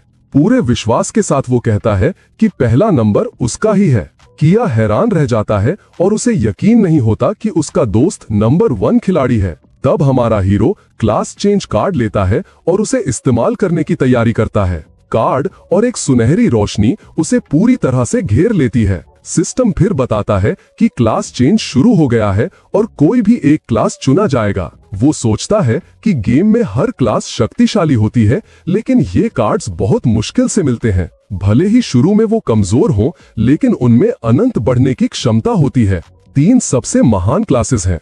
पहला 4 तत्वों का संदेशवाहक, दूसरा काले आग वाले ड्रैगन का वंशज जो ड्रैगन में बदल सकता है, और तीसरा और सबसे ताकतवर है वो ऋषि जो समय की यात्रा कर सकता है। बेचैनी से वो सोचता है कि उसकी क्लास क्या होगी। स्क्रीन फिर उसकी नई क्लास दिखाती है, मास्टर ऑफ प्रिंसिपल्स, सिद्धांतों का मालिक। वो हैरान है क्योंकि उसने इस क्लास का नाम पहले कभी नहीं सुना था। उसकी पैसिव एबिलिटी है टूल रेजोनेंस, जो उसे किसी भी चीज पर पूरा नियंत्रण देती है। ये देखकर अचंभा होता है कि इस क्लास में विकास के 5 लेवल हैं। वो जानता है कि इस क्लास को पूरा करना मुश्किल होगा, लेकिन इस चुनौती से वो उत्साहित है। मुस्कुराते हुए वो सोचता है कि जब वो आखिर तक पहुंचेगा तो कितना ताकतवर बन जाएगा। फिर किया ये बताता है कि वो दुनिया में पहला व्यक्ति है जिसने क्लास बदली है। फिर वो हमारे हीरो को खबर की स्क्रीन दिखाता है। हमारा हीरो तब पूछता है कि इस खबर में क्या गड़बड़ है। फिर किया हमारे हीरो से मिन्नत करता है कि वो उसे अपने साथ ले ले, क्योंकि वो उसका बचपन का दोस्त है। एक नर्स आती है और पूछती है कि क्या वो किसी चीज में रुकावट डाल रही है। हमारे हीरो को याद आता है कि अभी की समस्या हॉस्पिटल का बिल है। नर्स फिर कहती है कि फीस अभी तक नहीं भरी गई है और उसे 1 महीना देर हो चुकी है। किया अपना कार्ड देता है, लेकिन हमारा हीरो मना कर देता है और कहता है कि वो खुद देख लेगा। उसे याद आता है कि पिछली जिंदगी में बिल चुकाने के लिए उसने एक बॉडीगार्ड के तौर पर काम किया था, लेकिन अब वो किसी पर बोझ नहीं बनना चाहता और ये सब खुद ही संभालेगा। तभी नर्स को एक कॉल आता है और वो जवाब देने के लिए दूर चली जाती है। वो फोन उठाती है और खबर सुनकर हैरान दिखती है। बिल चुका दिए गए हैं, ये जानकर उसे झटका लगता है। वो मुस्कुराते हुए वापस आती है और कहती है कि किसी ने उसके सारे कर्ज चुका दिए हैं। फिर वो किया की तरफ इशारा करती है और कहती है कि उसका हिस्सा भी भर दिया गया है। किया नाराज होकर कहता है कि वो मरीज नहीं है, वो तो बस मिलने आया था। हमारा हीरो फिर कहता है कि कमरा 226 उस तरफ है। कुछ दूरी से दो रहस्यमय आदमी उस पूरे दृश्य को दिलचस्पी से देखते हैं। वे पास आते हैं और पूछते हैं कि कुर्रोसु टोकिया कहाँ है। कियो हैरान हो जाता है और पूछता है कि वे कौन हैं। तब गोरा आदमी पूछता है कि क्या वो कुर्रोसु को एक संदेश दे सकता है। तभी हमारा हीरो आता है और कहता है कि वे उम्मीद से जल्दी आ गए। किया फिर पूछता है कि उन्हें उसके दोस्त से क्या काम है। वो उनके कपड़ों से पहचान जाता है और फिर सोचता है कि कहीं वे वर्ल्ड रैंकिंग की वजह से तो नहीं आए हैं। किया फिर उस पैसे के बारे में सोचता है जो उन्होंने हॉस्पिटल का भरा था।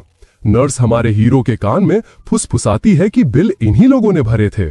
हमारा हीरो फिर कहता है कि उसे पहले से पता है और उन आदमियों के पास जाता है।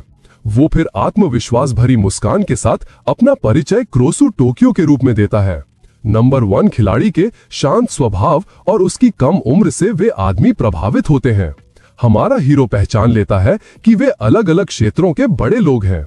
गोरा आदमी सुमेयो है जो एक बड़ी कंपनी का मुखिया है, और दूसरा है कडानो कियोइची जो एस इंटरनेशनल का सीईओ और विज्ञान में एक बड़ा जानकार है, और महिला है गुको नोरारा जो एक्स ग्रुप की प्रेसिडेंट है। तब सुम कहता है कि उससे मिलकर सम्मान मिला और वो अपना परिचय देने की तैयारी करता है, लेकिन हमारा हीरो उसे बीच में ही रोक देता है और कहता है कि वो पहले से जानता है कि वे कौन हैं, इसलिए सीधे मुद्दे पर आएं। सुम उस नौजवान की बेबाकी देखकर हैरान रह जाता है। तब कडानो कहता है कि वो वाकई अपनी पहचान के मुताबिक है और युरारा को वो जितना उसने सोचा था उससे कहीं ज्यादा दिलचस्प इंसान लगता है। फिर वे उसे एक खास तैयार किए गए कमरे में बात करने के लिए बुलाते हैं, लेकिन हमारा हीरो मना कर देता है और कहता है कि वे यहीं इंतजारगाह में बात कर सकते हैं। तब दोनों आदमी एक दूसरे को देखते हैं और हीरो के पीछे हो लेते हैं। वे उसकी चाल को समझते हैं और इंतजारगाह तक उसका पीछा करते हैं। युरारा तब समझती है कि वो बातचीत की पहल अपने हाथ से जाने नहीं देना चाहता। किया और नर्स दोनों हीरो के रवैये से प्रभावित होते हैं। हमारा हीरो फिर किया से वो स्ट्रेटेजी गाइड लाने को कहता है। किया उलझन में पड़ जाता है और पूछता है कि क्या ये सच में जरूरी है। फिर वो मानता है कि उसने इसे मजाक समझा और गाइड को कूड़ेदान में फेंक दिया था। किया फिर कूड़े से गाइड निकालने के लिए भाग जाता है। हमारा हीरो नाराज होता है और सोचता है कि इसीलिए किया और उसकी माँ को कोई इनाम नहीं मिला। तब औरा स्ट्रेटेजी गाइड के बारे में पूछती है। वो समझाता है कि ये गेम के शुरुआती डंगन्स के लिए एक गाइड है। वे बड़े लोग हैरान रह जाते हैं और कहते हैं कि गेम तो अभी शुरू ही हुआ है। मुस्कुराते हुए हमारा हीरो कहता है कि किया को पता चल जाएगा कि ये सच है या नहीं। तब डॉक्टर उन आदमियों के लिए कमरा खोलता है और उन्हें लेकर उत्सुक होता है। गाइड पढ़ने पर सुमी ये देखकर दंग रह जाता है कि इसमें बिल्कुल वही डंगन बताया गया है। बाकी लोग भी पक्का करते हैं कि उनके डंगन्स का जिक्र भी गाइड में है। हमारा हीरो फिर किया से कहता है कि अगर उसने गाइड पढ़ी होती तो उसकी रैंकिंग बेहतर होती। किया को अफसोस होता है कि उसने आगे बढ़ने का इतना बड़ा मौका गवा दिया। तब सुम माफी मांगता है और कहता है कि उसकी शक्ति उनकी कल्पना से परे है। तो क्या? मजाकिया मुस्कान के साथ ओरारा फिर कहती है, जैसे कि तुम सब कुछ होने वाला पहले से ही बता सकते हो। वह फिर पुष्टि करता है कि ठीक ऐसा ही है, जिससे सब हैरान रह जाते हैं। उसे याद आता है कि उसने पिछली जिंदगी में हर डंगन के नियम कैसे याद कर लिए थे और अब वो सारी मेहनत आखिरकार रंग ला रही है। वह फिर पूछता है कि वे उससे क्या करवाना चाहते हैं। वे तीनों एक दूसरे को देखते हैं और अपना प्रस्ताव रखने की तैयारी करते हैं। फिर वे उससे गेम के लिए उनका सलाहकार बनने को कहते हैं। सुमी मानता है कि डंगन का अनुभव बहुत डरावना था। कदनजोनो को लगता है कि उसकी मदद से उन्हें दोबारा इन सब से नहीं गुजरना पड़ेगा, और उरारा कहती है कि उन्हें जबरदस्ती फिर से खेलना पड़ेगा और वो मरना नहीं चाहते। किया ये सब देखता है और हालात की गंभीरता को समझता है। फिर वो लोग कहते हैं कि वो उसकी कोई भी शर्त मानने को तैयार हैं। हमारे हीरो ने मुस्कुराते हुए कहा कि उसे उनका सलाहकार यानी एडवाइजर बनने में कोई दिक्कत नहीं है। किया बहुत खुश हो जाता है और कहता है कि उसका दोस्त बहुत जबरदस्त है। उसे अपने दोस्त के परिवार के पैसों की तंगी याद आती है और वो खुश होता है। और वो खुश होता है कि अब उनके पास पैसा होगा और उन्हें चिंता नहीं करनी पड़ेगी। वो कल्पना करता है कि वो पैसों में तैर रहा है और सब कुछ अपने हीरो दोस्त के साथ उड़ा रहा है। फिर हमारा हीरो कहता है कि इस ऑफर को स्वीकार करने के लिए उसकी 3 शर्तें हैं। किया बहुत प्रभावित होता है और कहता है कि उसे अभी भी अपने दोस्त से बहुत कुछ सीखना है। वो बड़े लोग कहते हैं कि वो कितनी भी शर्तें मानने को तैयार हैं। किया को तब अफसोस होता है कि उसने और ज्यादा पैसे क्यों नहीं मांगे। पहली शर्त यह है कि वो रणनीति गाइड को सबके लिए जारी कर दें। सुमी हैरान होकर सवाल करता है कि वो इतनी कीमती चीज मुफ्त में क्यों दे रहा है। फिर बरेरा कहता है कि ये गेम सच में कितना खतरनाक है। तब हमारा हीरो पूछता है कि क्या उसने उन्हें गाइड मुफ्त में नहीं दिखाई थी। तीनों मानते हैं कि उसकी बात सही है और उनके पास कहने के लिए कुछ नहीं बचता।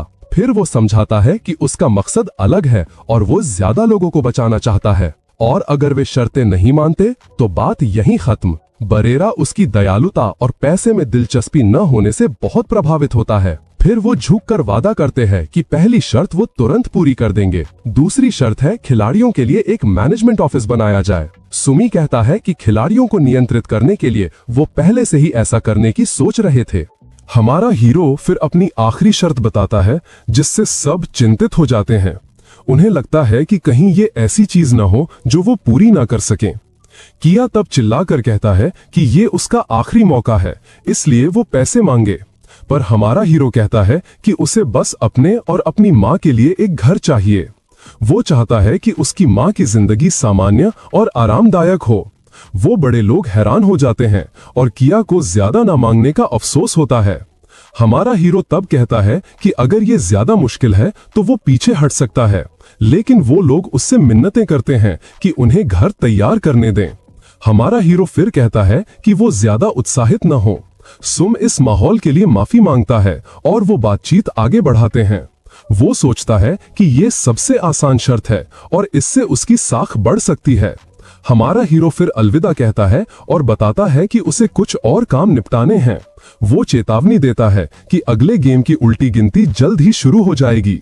अचानक आई इस खबर से वो बड़े लोग हैरान हो जाते हैं और फिर एक सिस्टम स्क्रीन दिखती है जिस पर 3 दिन की उल्टी गिनती चल रही होती है। हमारा हीरो फिर कहता है कि दूसरी शर्त पूरी होने के बाद वो डंजन की रणनीति बताएगा। तीनों झुककर वादा करते हैं कि वो सब कुछ जल्द से जल्द पूरा कर देंगे। हमारा हीरो तीनों को दूर जाते हुए देखता है और आगे की चीजों के लिए तैयार होता है। अचानक एक सुरक्षा गार्ड उसे बताता है कि कोई उससे मिलना चाहता है। कदनजोनो को गुस्सा आता है और वो गार्ड को उस आदमी को इंतजार कराने को कहता है, लेकिन गार्ड कहता है कि उस इंसान ने खुद को हमारे हीरो की गर्लफ्रेंड बताया है। ये अचानक आई खबर सुनकर तीनों बड़े लोग चौंक जाते हैं। किया हताश हो जाता है और हमारे हीरो पर धोखा देने का इल्जाम लगाता है। वो कहता है कि वो दोनों एक साथ अच्छे लगते हैं और उसे अपने दोस्त से धोखा मिला है। तभी एक खूबसूरत महिला फूलों का गुलदस्ता लेकर आती है और उससे कहती है कि वो अफवाहें ना फैलाए। कदनजोनो उसे रोकने की कोशिश करता है पर वो उसे अनदेखा करके आगे बढ़ती जाती है। आरा तब उसे पहचानती है और कहती है कि उसमें यहाँ आने की बहुत हिम्मत है। हमारा हीरो तब पहचान जाता है कि वो कौन है और उसके चेहरे पर गंभीर भाव आ जाते हैं। उसे याद आता है कि पिछले जीवन में उसने हीरो को सनकी कहकर ठुकरा दिया था और अब वो भी एक खिलाड़ी बन गई है। वो पास आती है और कहती है कि जो हुआ उसके लिए उसे अफसोस है। सुनुमी उस औरत के लिए हीरो की नफरत को भांप लेता है और उसे बचाने के लिए इंतजार करने का फैसला करता है।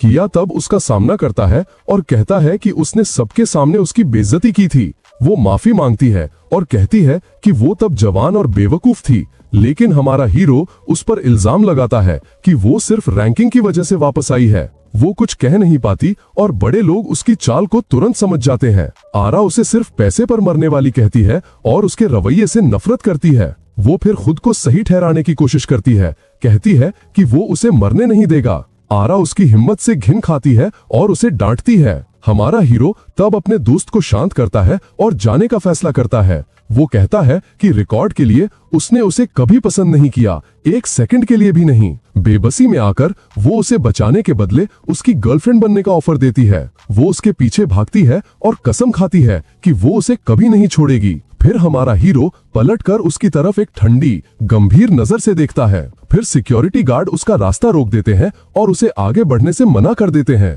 तब वो चिल्लाती है कि वो उसकी गर्लफ्रेंड है और मांग करती है कि उसे जाने दिया जाए। हमारा हीरो फिर कहता है कि उसका उस लड़की से कोई लेना देना नहीं है और गार्ड्स तो उसे वहां से निकालने को कहता है। उसे घसीटकर बाहर ले जाया जाता है और वो चिल्लाती रहती है कि वो उसकी गर्लफ्रेंड है। किया तब इस सीन पर खुशी मनाता है और कहता है कि ये देखकर बहुत सुकून मिला। हमारा हीरो तब अपने पिछले जन्म और किसी खास इंसान को याद करता है। वो सोचता है कि वो अब तक हॉस्पिटल के कमरे में पहुंच गई होगी।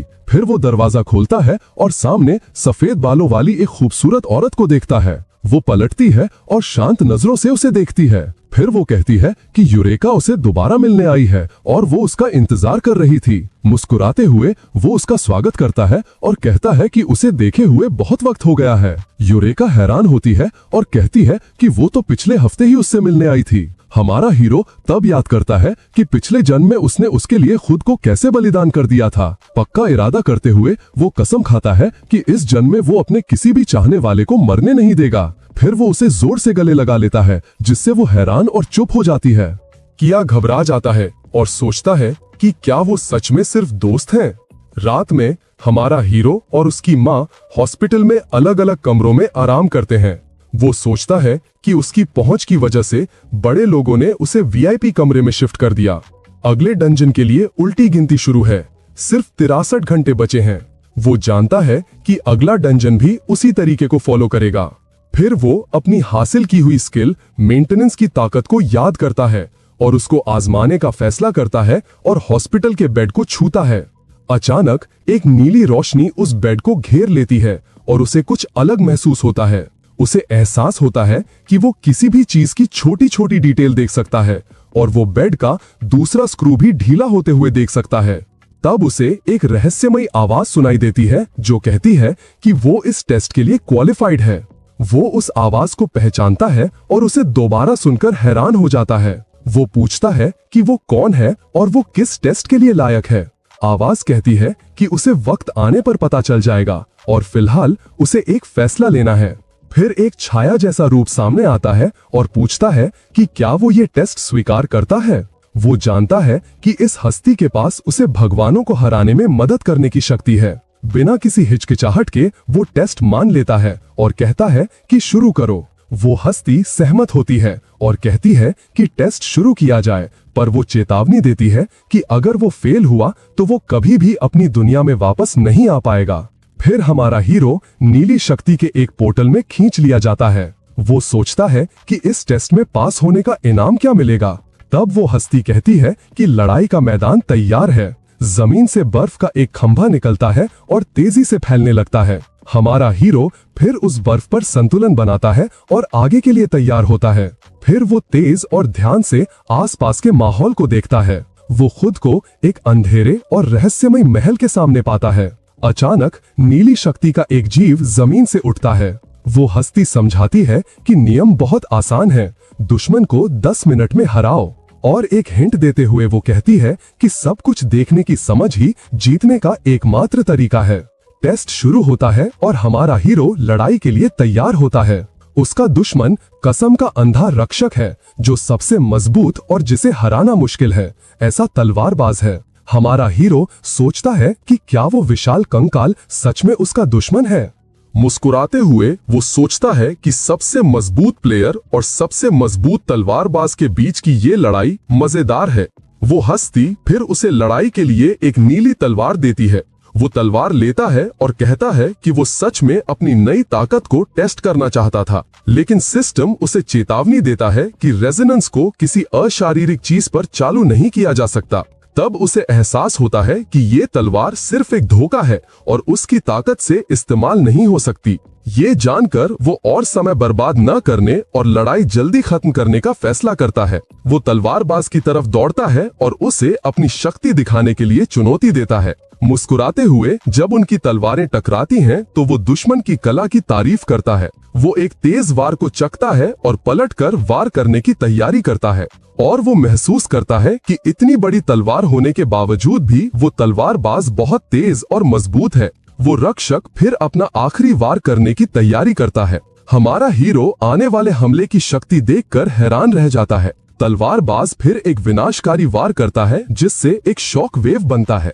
वो इस मौके का फायदा उठाता है और तलवारबाज पर सीधा वार करता है। वो सोचता है कि क्या विरोधी भी तलवार की तरह सिर्फ एक भ्रम है और इसीलिए उसे इसे हराने की कोशिश में बुरा नहीं लग रहा। वार जानलेवा होना चाहिए था, पर इससे कोई नुकसान नहीं हुआ। तब उसे एहसास होता है कि वो तलवारबाज सचमुच अजेय है। वो समझ जाता है कि उस राक्षस को सीधे सीधे कोई नहीं हरा सकता। 5 मिनट बचे हैं। वो सोचता है कि जीतने के लिए उसे क्या करना होगा। फिर वो एक और हमले से बचता है और कोई रणनीति सोचने की कोशिश करता है। उसे उस शक्ति की दी हुई हिंट याद आती है और वो जानता है कि इसका कोई मतलब जरूर होगा। फिर उसे तलवारबाज के पीछे एक खोपड़ी दिखाई देती है। तब वो समझ जाता है कि राक्षस उस खोपड़ी की रक्षा कर रहा है और उसने कसम खाई है कि वो उसके पीछे मौजूद व्यक्ति को हर हाल में बचाएगा। ये सब सोचते हुए वो बाजी पलटने की एक योजना बनाता है। तभी वो शक्ति कहती है कि ये तकनीक उसके आशीर्वाद के लायक नहीं है। हमारा हीरो फिर तलवार का इस्तेमाल करके खुद को ऊपर उछालता है और खोपड़ी पर ऊपर से हमला करता है। तलवारबाज का मुखौटा टूट जाता है और उसका चेहरा सामने आ जाता है। घटना के इस अप्रत्याशित मोड़ से वो शक्ति हैरान रह जाती है। हमारा हीरो फिर उस रक्षक से कहता है कि अपनी आंखें खोलो और सच्चाई देखो। तलवारबाज खोपड़ी की तरफ देखता है और हैरान रह जाता है। ये जानकर वो अपने मिशन में नाकाम रहा है। 1 सेकंड बचा है। वो ऐश की तरफ मुड़ता है। हमारा हीरो फिर समझाता है कि जवाब तो हिंट में ही छिपा था। उसे एहसास होता है कि तलवार सिर्फ एक भटकाव थी ताकि वो गलत रास्ते पर जाए। फिर वो उस शक्ति का सामना करता है और कहता है कि वो कोहरे में छिपी हुई है। वो शक्ति उसे बधाई देती है और कहती है कि वो सच्चाई को देखने में कामयाब रहा। फिर वो उसे योग्य घोषित करती है और उसे सच्चा आशीर्वाद देती है। वो सोचता है कि उसे किस तरह की शक्ति मिलेगी। एक नीली आभा उसे घेर लेती है और वो महसूस करता है कि शक्ति उसके शरीर में बह रही है। तब वो शक्ति कहती है कि असली परीक्षा अब शुरू होती है। आशीर्वाद पाने के लिए उसे एक भगवान की शक्ति के स्रोत को स्वीकार करना होगा और सबकी भावनाएं महसूस करनी होंगी। वो अनगिनत आत्माओं की प्रार्थनाएं, दर्द और उदासी महसूस करने लगता है। भावनाओं का असर इतना मजबूत होता है कि वो दर्द से चिल्ला उठता है। फिर वो पीड़ित आत्माओं के समंदर में फेंक दिया जाता है। उसे एहसास होता है कि भगवान की शक्ति जीवित लोगों की आस्था से आती है। दर्द के बावजूद वो पहचानता है कि उसे कितनी जबरदस्त शक्ति मिल रही है। इस नई शक्ति के साथ वो किसी भी चुनौती का सामना करने के लिए तैयार महसूस करता है। एक शैतानी मुस्कान के साथ वो इतनी बड़ी शक्ति पाने के विचार पर हंसता है। फिर वो घोषणा करता है कि वो पृथ्वी के देवताओं का समर्थन हासिल करेगा और बुरे देवता का विरोध करेगा। वो शक्ति कहती है कि कोई इंसान इस आखिरी परीक्षा को झेल नहीं सकता। फिर वो तेज सफेद रोशनी में समा जाता है। वो शक्ति हैरान होती है कि क्या हुआ और क्या वो बच पाया। जमीन टूट जाती है और हमारा हीरो एक नई आभा के साथ फिर से प्रकट होता है। मुस्कुराते हुए वो कहता है कि ये नामुमकिन है और सोचता है कि क्या ये उसकी सीमा है। वो शक्ति उसे बधाई देती है और कहती है कि उसने उसका आशीर्वाद पा लिया है और जब सभी लोग उसे पहचान लेंगे तो उसे परम आशीर्वाद मिलेगा। वो सोचता है कि उस शक्ति का नाम क्या है और परम आशीर्वाद क्या है। वो पूछने की कोशिश करता है, लेकिन वो शक्ति रोशनी की एक चमक में गायब हो जाती है। वापस अस्पताल में वो सोचता है कि उसे जो आशीर्वाद मिला वो ठीक ठीक क्या था। फिर वो विवरण देखने के लिए अपना स्टेटस स्क्रीन खोलता है। ये आशीर्वाद उसे मानसिक हमलों से बचाएगा और उसका संरक्षक सारफिम गैब्रियल है। मुस्कुराते हुए उसे एहसास होता है कि ये आशीर्वाद भविष्य में बहुत काम आएगा। फिर वो सोचता है कि जिस मानसिक बीमारी ने उसे परेशान किया था वो असल में पृथ्वी के देवता थे और दुनिया को बचाने की शक्ति हमेशा से उसके अंदर छिपी हुई थी। तभी किया आता है जो अपने फोन पर डंजन का एक वीडियो दिखाता है।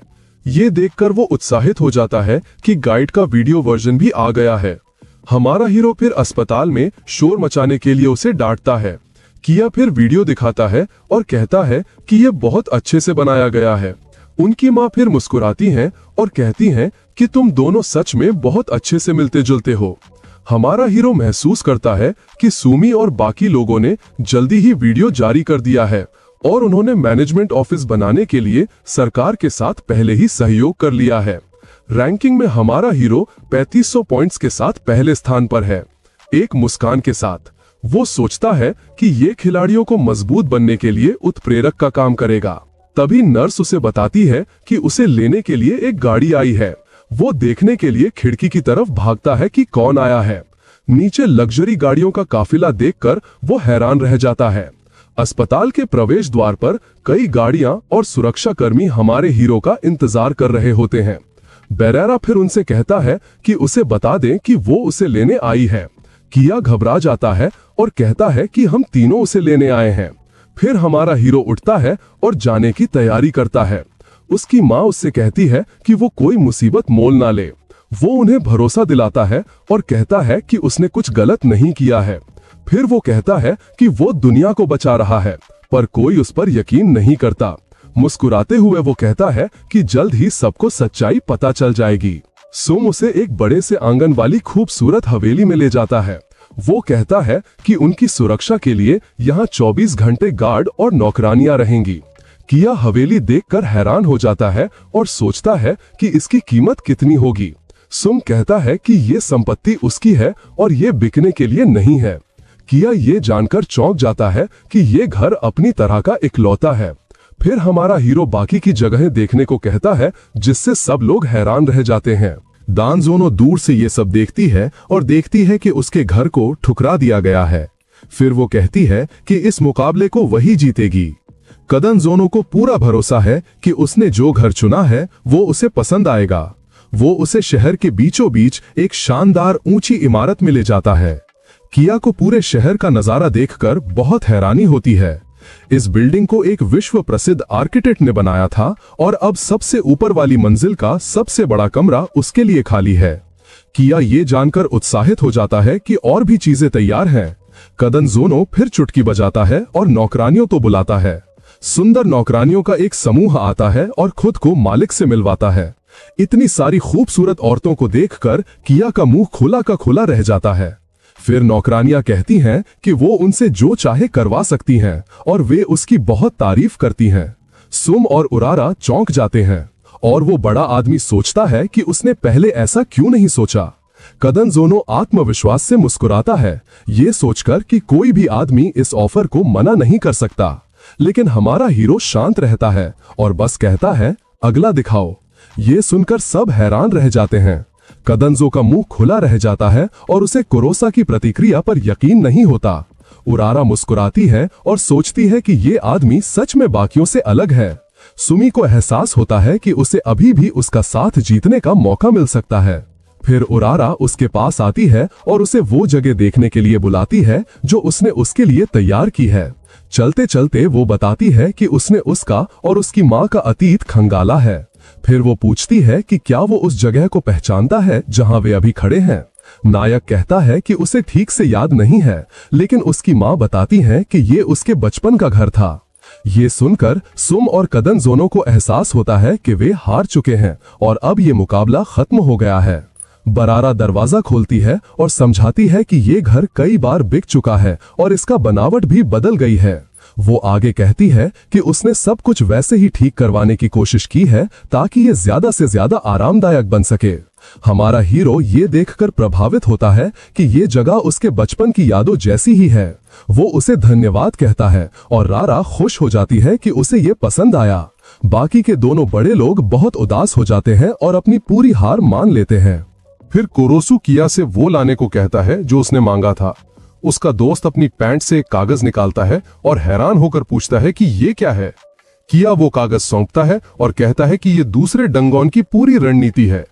तीनों चौंक जाते हैं कि इतनी जरूरी चीज किया की पैंट में रखी थी।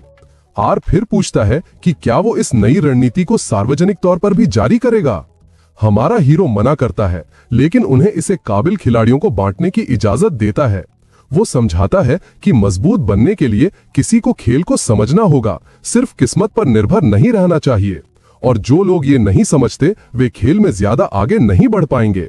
सबसे अच्छे खिलाड़ियों को चुनने के लिए उन्हें बस नए लोगों को नियमों के हिसाब से ढलने में मदद करनी होगी, क्योंकि जो सच में बेहतरीन खिलाड़ी हैं वे भीड़ में अपने आप ही अलग नजर आ जाएंगे।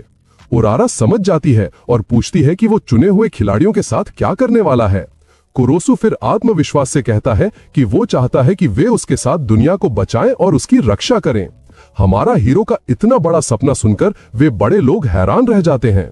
सिस्टम की स्क्रीन दिखाती है कि अगले डंगोन की उल्टी गिनती लगभग खत्म हो चुकी है। किया एक बड़े से बैग के साथ बहुत उत्साहित होकर आता है और कहता है कि वे तैयार हैं। हमारा हीरो अपनी माँ को गले लगाकर अलविदा कहता है और कहता है कि वो जल्द ही वापस आएगा, पर वो चिंतित रहती है। उसका दोस्त एक पोज बनाता है और कहता है कि वो दूसरी दुनिया के रोमांच पर जा रहा है, जिससे माँ उलझन में पड़ जाती है। उल्टी गिनती खत्म होती है और सिस्टम घोषणा करता है कि खिलाड़ियों को ले जाया जाएगा। दोनों टेलीपोर्ट होना शुरू होते हैं और किया अपने दोस्त की माँ को अलविदा कहता है। कुरोसो फिर चेतावनी देता है कि इस बार वो अकेला काम करेगा और उसके दोस्त को पास हो जाना चाहिए। किया पक्का इरादा करके कहता है कि वो रैंकिंग पर नजर रखेगा और एक अच्छी जगह पाएगा। फिर हमारा हीरो अपनी तलवार पकड़े हुए वहां पहुंच जाता है।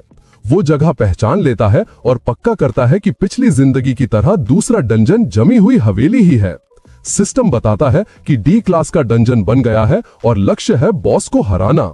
वो सोचता है कि जैसा सोचा था खिलाड़ियों के धोखा दिया जा रहा है, क्योंकि बॉस को ढूंढना इतना आसान नहीं है और पास होने के लिए किसी ऐसे के साथ ग्रुप बनाना जरूरी है जिस पर आपको पूरा भरोसा हो। असली शर्त यह है कि ऊपर और बेसमेंट के दोनों बॉस को बीच में मिलने के लिए लाना होगा। फिर उसे याद आता है कि पिछली जिंदगी में उसे कैसे धोखा दिया गया था और पीछे से हमला किया गया था, लेकिन इस बार वो अकेला नहीं है और जिस पर वो सबसे ज्यादा भरोसा करता है उसे बुलाता है। वो खास परमानेंट कार्ड टीम फॉर्मेशन चालू करता है। तभी एक नीली रोशनी दिखती है और खूबसूरत यूरेका डंजन में टेलीपोर्ट हो जाती है। वो हमारे हीरो के सामने आती है और इस सिचुएशन पर हैरान होकर उसे देखती है। लड़की फिर पूछती है कि टेकिया यहाँ क्यों है और ये जगह क्या है।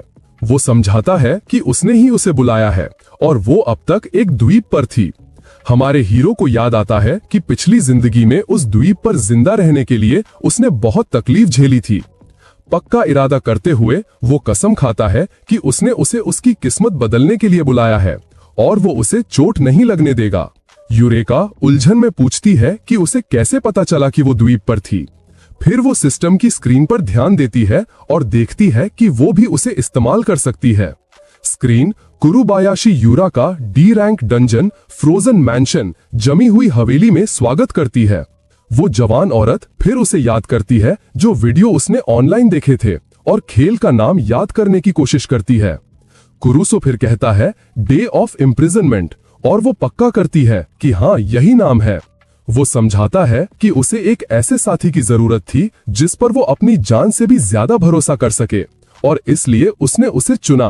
वो उसे चेतावनी देता है कि दरवाजा 3 मिनट में खुलेगा और उसे डंजन में अपना साथी बनने के लिए कहता है। यूरेका को याद आता है कि वो बचपन में कैसे मिले थे। एक फ्लैशबैक में दिखता है कि छोटा टेकिया छोटी यूरेका की तरफ हाथ बढ़ा रहा है। वो लड़का फिर मुस्कुराकर उसे अपने साथ खेलने के लिए बुलाता है। उस दिन से वो दोनों पक्के दोस्त बन गए और साथ खेलने लगे। वर्तमान में वापस आकर वो दोनों एक बार फिर हाथ पकड़ते हैं। मुस्कुराते हुए वो निमंत्रण मान लेती है और कहती है कि उसे उसका साथी बनकर बहुत खुशी होगी। कुरुसो फिर पूछता है कि क्या उसने वो सब याद कर लिया है जो उसने बताया था। जैसे ही समय खत्म होने लगता है वो पक्का करती है और कहती है कि ये जमी हुई हवेली में एक खोज का खेल है। वो उसे चेतावनी देता है कि जगह राक्षसों से भरी है और किसी भी चीज को छूना नहीं है और वो समझाता है कि असल में ये एक भूल भुलैया है और लक्ष्य है बॉस को मिलवाना। रणनीति तय होने के बाद वो कहता है कि वो दरवाजा खोल रहा है। यूरेका पक्के इरादे से कहती है कि वो अपना सबसे अच्छा करेगी। दरवाजा खुलने में 3 सेकंड बाकी होते हैं तो वो दरवाजे की नॉब घुमाता है। फिर वो अपने आप को एक पूरी तरह से जमे हुए गलियारे में पाते हैं। उसे ठंड लगती है लेकिन वो उसे तसल्ली देता है और कहता है कि यहीं आसपास राक्षस दिखने चाहिए। अचानक एक दरवाजा खुलता है और गलियारे में एक परछाई दिखती है। हमारे हीरो को लगता है कि जैसा उसने सोचा था उसकी पिछली जिंदगी का धोखेबाज फिर से आ गया है। वो दूसरा आदमी फिर ठंड की शिकायत करता है और सोचता है कि क्या राक्षस कहीं से भी बस निकल आएंगे। फिर वो घूमता है और हैरान हो जाता है कि वहां दूसरे लोग भी हैं। मुस्कुराते हुए वो नजदीक आता है और पूछता है कि क्या वो भी खिलाड़ी हैं। कुरोसो जानता है कि अगला कदम उसका पार्टी बनाने के लिए पूछना होगा। उसे याद आता है कि ये आदमी असल में एक डरपोक है जो अपने साथियों को धोखा देता है और जब भी वो लड़ते थे ये धोखेबाज कमजोर बनने का नाटक करके उसके पीछे छिप जाता था, जब तक कि एक दिन उसने एक खास बॉस को हराने के लिए अपनी पूरी ताकत लगा दी और तभी उस धोखेबाज ने स्किल कार्ड चुराने के लिए उस पर पीछे से हमला कर दिया। उसे याद आता है कि अगर उस वक्त किसी ने मदद नहीं की होती तो वो मर गया होता। वो दूसरा आदमी फिर प्रस्ताव रखता है कि राक्षसों से लड़ना आसान बनाने के लिए उन्हें एक पार्टी बना लेनी चाहिए, लेकिन मन ही मन वो कुरोसु से छुटकारा पाने और लड़की को अपने पास रखने की योजना बना रहा होता है। वो हमारे हीरो की तलवार पर भी नजर रखता है और तय करता है कि वो उसे भी ले लेगा। एक झूठी मुस्कान के साथ वो उन्हें ये समझाने की कोशिश करता है कि इस खेल में उन्हें सहयोग करने की जरूरत है, पर कुरोसु उसके झांसे में नहीं आता और उस पर हमला कर देता है, कहते हुए कि वो पिछले जन्म का हिसाब चुकता कर रहा है। वो दूसरा आदमी अचानक हुए इस हमले से चौंक जाता है और वार का दर्द महसूस करता है। एक ठंडी नजर से हमारा हीरो सोचता है कि अब इस धोखेबाज को भी वही दुख झेलना पड़ेगा जो उसने झेला था। वो आदमी घुटनों पर गिर जाता है और कुरोसु यूरेका से पूछता है कि क्या उसे इस सब के बारे में कोई सवाल है। वो कहती है नहीं, क्योंकि वो जानती है कि वो जो कुछ भी करता है उसके पीछे कोई वजह होती है और वो उस पर भरोसा करती है। बात खत्म होने पर वो उसे स्किल कार्ड्स ढूंढने के लिए बुलाता है और वो मान जाती है। फिर वे दोनों उस धोखेबाज को जमीन पर छोड़कर आगे बढ़ जाते हैं। कहीं और एक रहस्यमयी आदमी कहता है कि ऐसा व्यवहार नंबर 1 खिलाड़ी के लिए बिल्कुल आम है। वो सोचता है कि क्या कोई ऐसा आदमी जो मुफ्त में गाइड बांटता है सच में उसके ध्यान लायक है। उसका नाम शिजिमोरी यूकी है। वो रैंकिंग में 34वें नंबर पर है और वो मानता है कि कुरोसु को समझना उसके लिए मुश्किल है। गलियारे में वापस हमारे हीरो और उस लड़की को महसूस होता है कि पास में कोई मॉन्स्टर है। एक लेवल 5 का हैंगमैन आता है और वो जवान औरत चिल्लाती है कि वो आ रहा है। वो प्राणी फिर तेज रफ्तार से उन दोनों की तरफ दौड़ता है। मॉन्स्टर हमला करता है और यूरेका अपने दोस्त का नाम चिल्लाती है। वो इस दृश्य को देखकर घबरा जाती है। अपने नुकीले पंजों से वो प्राणी टोकी पर निशाना साधकर एक जोरदार वार करता है, पर हमारा हीरो बस उस प्राणी से कहता है कि ये बहुत ज्यादा शोर मचा रहा है। वो एक हाथ से उस मॉन्स्टर के हमले को रोक देता है, जिसे देखकर मॉन्स्टर हैरान हो जाता है। फिर उसके हाथ से रोशनी का एक जोरदार धमाका निकलता है और सीधा मॉन्स्टर से टकराता है। वो प्राणी गायब हो जाता है और एक ई-फील्ड रैंक का स्किल टार्ट गिराता है, जिससे स्टैमिना बढ़ जाता है। यूरा चौंक जाती है और पूछती है कि क्या वो हमेशा ऐसे ही लड़ता था। तब टोकिया दूसरे फेस के छिपे हुए नियम के बारे में सोचता है, जिसे फर्स्ट स्ट्राइक कहते हैं।